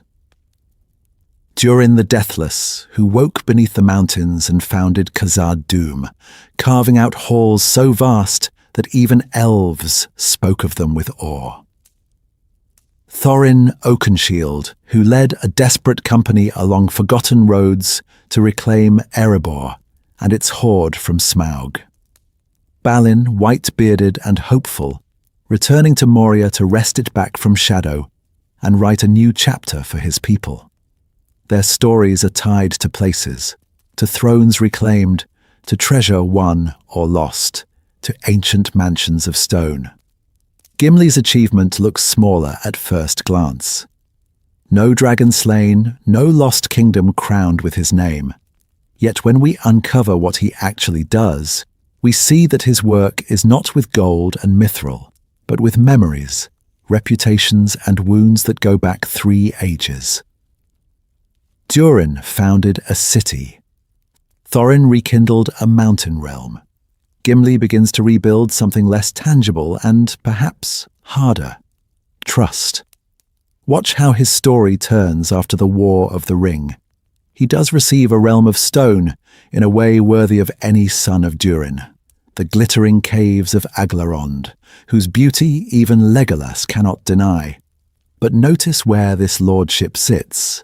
Not buried in isolation, not sealed away from the world, but under the protection of Gondor, in alliance with the House of Elisar, and forever bound to the memory of an elf friend who walked beside him. In that choice, a new model of dwarven greatness appears. Not a king under the mountain, but a lord under the white tree's protection. Not hoarding treasure behind stone doors, but shaping wonders in a land shared with men, and forever linked to the golden wood through the lady who blessed him.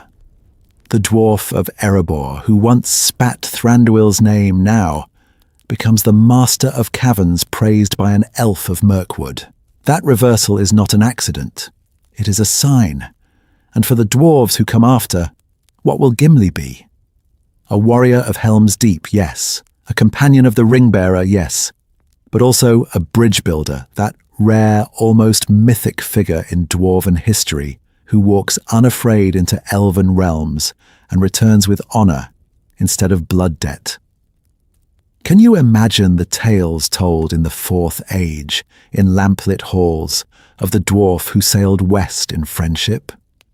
Because in Tolkien's world, true greatness often hides in such humility. Not in conquest, but in fellowship. Not in crowns, but in open hands. And as we step together into the later wanderings of Gimli and Legolas, we'll see how that quiet greatness keeps echoing, long after the last war is won. Why Tolkien chose a dwarf? The symbolic power of Gimli's race. Because in Tolkien's world, true greatness often hides in such humility. Not in conquest, but in fellowship. Not in crowns, but in open hands. And that brings us to a quiet but astonishing question. Why did Tolkien choose a dwarf of all peoples to walk this road from hatred into love? In the grey tapestry of Middle-earth, dwarves stand a little apart, don't they? Not children of Ilúvatar in the beginning, but the handiwork of Aule, shaped in impatience, awakened too soon, laid to sleep until the music was fulfilled. Adopted into the great family of the world, yes, but always with a trace of otherness, of a hidden origin. Elves mistrust them. Many men use them, then speak ill of them. They move through the ages as craftsmen, delvers, wanderers under stone, never quite at the centre of the great tales. And yet, here the fate of Middle-earth brushes right against the beard of one son of Glóin. Tolkien could have given this arc to an elf, healing some ancient pride among their own kind. He could have given it to a man, bridging the sundered houses of Gondor and the North. But he chose a dwarf whose people remember every slight, whose songs keep tally of unpaid debts and broken oaths. Dwarves are famous for strong memories and stronger grudges, from Thingol's murder over the Norglemere to the ruin of Doriath, from the bitterness after Eregion's fall to Thranduil's cold halls and Thorin's imprisonment. Their history with elves is written in blood and gold. If even a dwarf can forgive, what does that say about the reach of grace in this world? When Galadriel gives Gimli a strand of her hair, and then 3, we journey into the story behind the story. Feanor begged for that same gift and was refused, his pride and possessiveness already shadowing the First Age.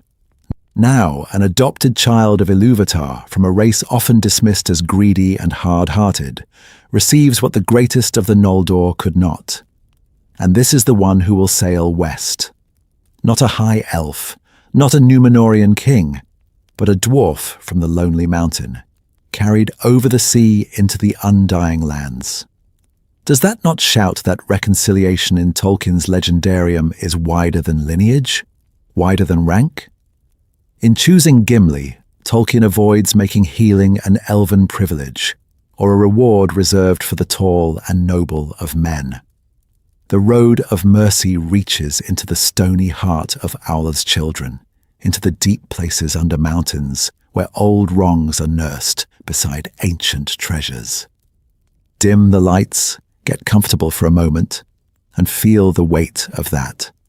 The most unlikely pilgrim becomes the herald of a new age, where even the old quarrels of Valinor and Beleriand can begin to fade. And behind this we uncover a very Catholic imagination at work. Tolkien believed no person, no people is beyond the reach of transformation, beyond unexpected honor. Grace does not merely polish what is already fair. It can make the rough-hewn beautiful, the stubborn heart tender. If a dwarf can become the bridge between elves and his own folk, what else might be redeemed, even after 3 long ages of shadow?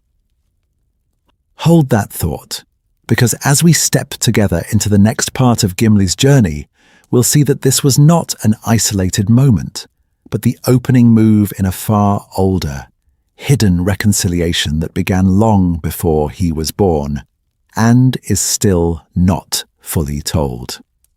From hatred to homecoming, what we take from Gimli's journey. So let's zoom out for a moment and look at the whole road we've been walking with him. A dwarf raised on tales of elven treachery, of cold prisons in Mirkwood, and proud kings who would not lift a hand for Erebor, steps into the grey shadows of Lothlórien expecting scorn. Instead, an elven queen looks into his heart, calls him noble, and offers him a blessing. And beside him, an elf prince he barely trusts will, in time, become the one he calls his dearest friend. That is the emotional arc running quietly beneath the great battles and councils.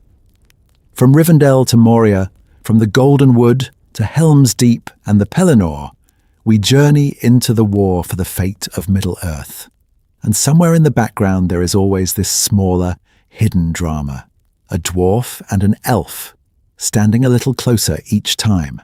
Not enemies, not rivals, companions.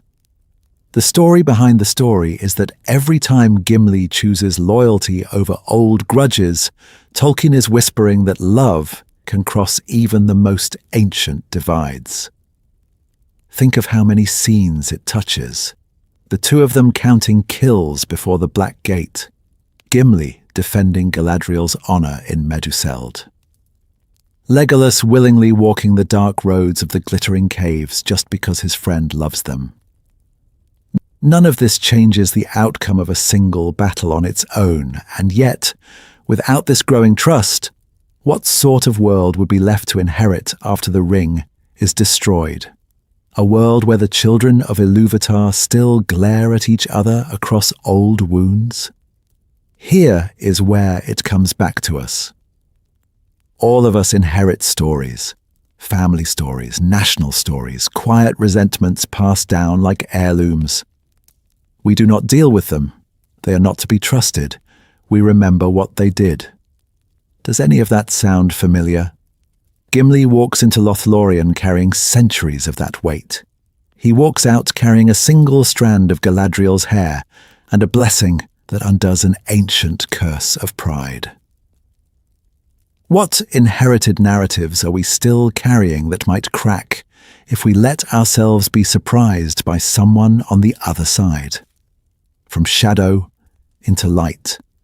That is the shape of his journey. We began with the image of a wary dwarf under the golden boughs of the golden wood, half expecting to be turned away.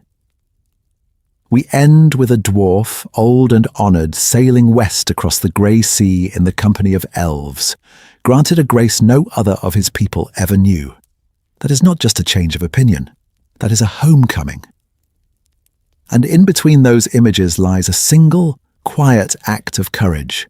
A dwarf daring to ask an elf queen for a gift. Not a mighty blow, not a great spell, but a request made in humility. Tolkien's deep dives into Middle-earth lore keep circling this truth. The world is saved not only by kings and wizards, but by small, hidden choices of the heart. So as we step together into the final turn of Gimli's tale, hold that thought. What other ancient shadows in Middle-earth might be waiting for one brave friendship to let in the light? Your turn at the fire. Share your Gimli moments. So as we step together into the final turn of Gimli's tale, hold that thought.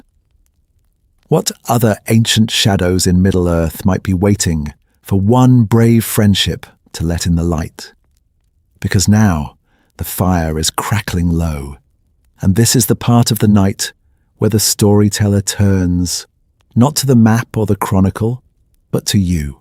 All right, dim the lights, get comfortable under your blanket. Imagine we're all ringed around this small, steady flame, while the great ages of the world roll by out in the dark. We've walked the long grey roads from Gimli's suspicion in Rivendell, through his awe under the golden boughs of Lothlorien, to the rain and thunder of Helm's Deep where an elf and a dwarf laugh in the face of death. Out of those wanderings, which moment of his journey means the most to you, and why? Is it that first sharp challenge in Elrond's hall, when old grudges from the first and second ages seem to speak through him? Is it the quiet, trembling reverence when he asks Galadriel for a single strand of hair and receives 3, breaking an unspoken curse of pride that reaches back to Feanor himself? Or is it the battered camaraderie on the Deeping Wall, where the ancient feud between Nogrod and Doriath is finally buried under mud, sweat, and shared danger? Tell us which scene lives in your mind and what it stirs in your heart. And then, if you're willing, bring it closer to home. We journey into these tales not just to learn the story behind the story, but to see our own reflections in the firelight. Have you ever had a Gimli moment in your life? A time when someone from a group you distrusted feared, or simply didn't understand, suddenly surprised you with unexpected kindness or beauty. Maybe a rival at work who became a trusted ally, a neighbor from a different world who brought you a meal when you were grieving, or a community you once kept at arm's length that welcomed you in. Share those in the comments like small torches against the dark. If this kind of deep dive into Middle-earth lore speaks to you, add your voice to this little campfire circle of lore lovers and storytellers. Like the video so the tale carries a bit farther on the wind, subscribe so you don't miss the next night's fire, and leave a comment so we can hear your part of the song. This channel lives on that chorus. From here we uncover many more hidden paths. Galadriel's long, perilous road from rebellion to grace, the ancient glory and fall of Khazad-dûm, the forging of the Rings of Power, and how they shaped the fate of Middle-earth long before Gimli ever lifted an axe. If you'd like to keep walking, those journeys are waiting for you just beyond the circle of light. For now, we bank the coals, letting the glow sink low but not go out. The hidden sentries are still there in the dark, patient as stone, waiting for the next time we gather. Until then, may your roads be safe, your friendships brave, and your own Gimli moments open doors where the world once felt closed. The Last Ember, a quiet farewell with Gimli and Legolas. For now, we bank the coals, letting the glow sink low but not go out. The hidden sentries are still there in the dark, patient as stone, waiting for the next time we gather. Until then, may your roads be safe, your friendships brave, and your own Gimli moments open doors where the world once felt closed. But before the fire dies entirely, let's step together into one last scene. One last quiet image at the far edge of the world. Hold it in your mind as the final page of this story behind the story. The sun has long since fallen. The sea is a sheet of black glass, breathing in slow grey swells, and above it the stars burn like ancient lanterns. Across that water, almost without a sound, an elven ship glides west. White sails curve with a wind you cannot see, and their reflection shivers in the waves like a road of broken light. At the prow stands Legolas, hair stirred by the same breeze that fills the canvas, eyes fixed on a horizon no map of Middle-earth can show. Beside him, broad and sturdy, beard tugged and tangled by that same high wind, stands Gimli, son of Gloin. No mail shirt of war now, just an old dwarf, leaning on the rail, watching the stars of another age tremble on the sea. If you told the dwarves of Nogrod that such a thing would come to pass, would they not have laughed in your face? Those smiths who marched beneath a banner of wrath to slay Thingol in his own hall, who died beneath elven blades in the dark of Menegroth, would they have believed that one of Durin's folk would willingly sail on an elven ship? And what of the elves of Doriath, who watched their king fall for a dwarf-wrought jewel? Could they have imagined their kindred opening the straight road to a dwarf out of sheer love? We journey into this last vision, and we uncover how far the long shadow has moved. From blood on the stones of Menegroth, from cold words between Khazad-dûm and Eregion, from prison cells under Thranduil's halls, to this. A Sindarin prince and a dwarf of Erebor sharing the same deck, the same wind, the same hope. Old grudges lie far behind them now, left like broken weapons on the grey shores they have already passed. The camera in your mind's eye pulls back. The ship grows small upon the dark. Middle-earth recedes, its mountains and mines, its white towers and green woods, sinking into distance until they are only a faint line between sea and sky. The wars, the oaths, the centuries of scorn become a thin, forgotten murmur beneath the steady hush of the waves. Two friends remain, two travellers on the last of all roads, sailing toward a light beyond the world, where even the long memories of elves and dwarves may be healed. And now we turn, gently, back to ourselves. In our own age, in our own tangled histories, can we dare what Gimli dared? Can we step onto a ship we were raised to fear, stand beside a face we were taught to despise, and let our hearts be surprised? The fate of Middle-earth may be written, but the fate of our world is still in the making. So dim the lights, get comfortable with that thought for a moment. Let it sit with you after this video ends. From all these deep dives into Middle-earth lore, may we carry out a little more courage, a little more mercy, and a quiet gratitude for Gimli's journey, for Tolkien's world, and for the time we've shared walking these wanderings together.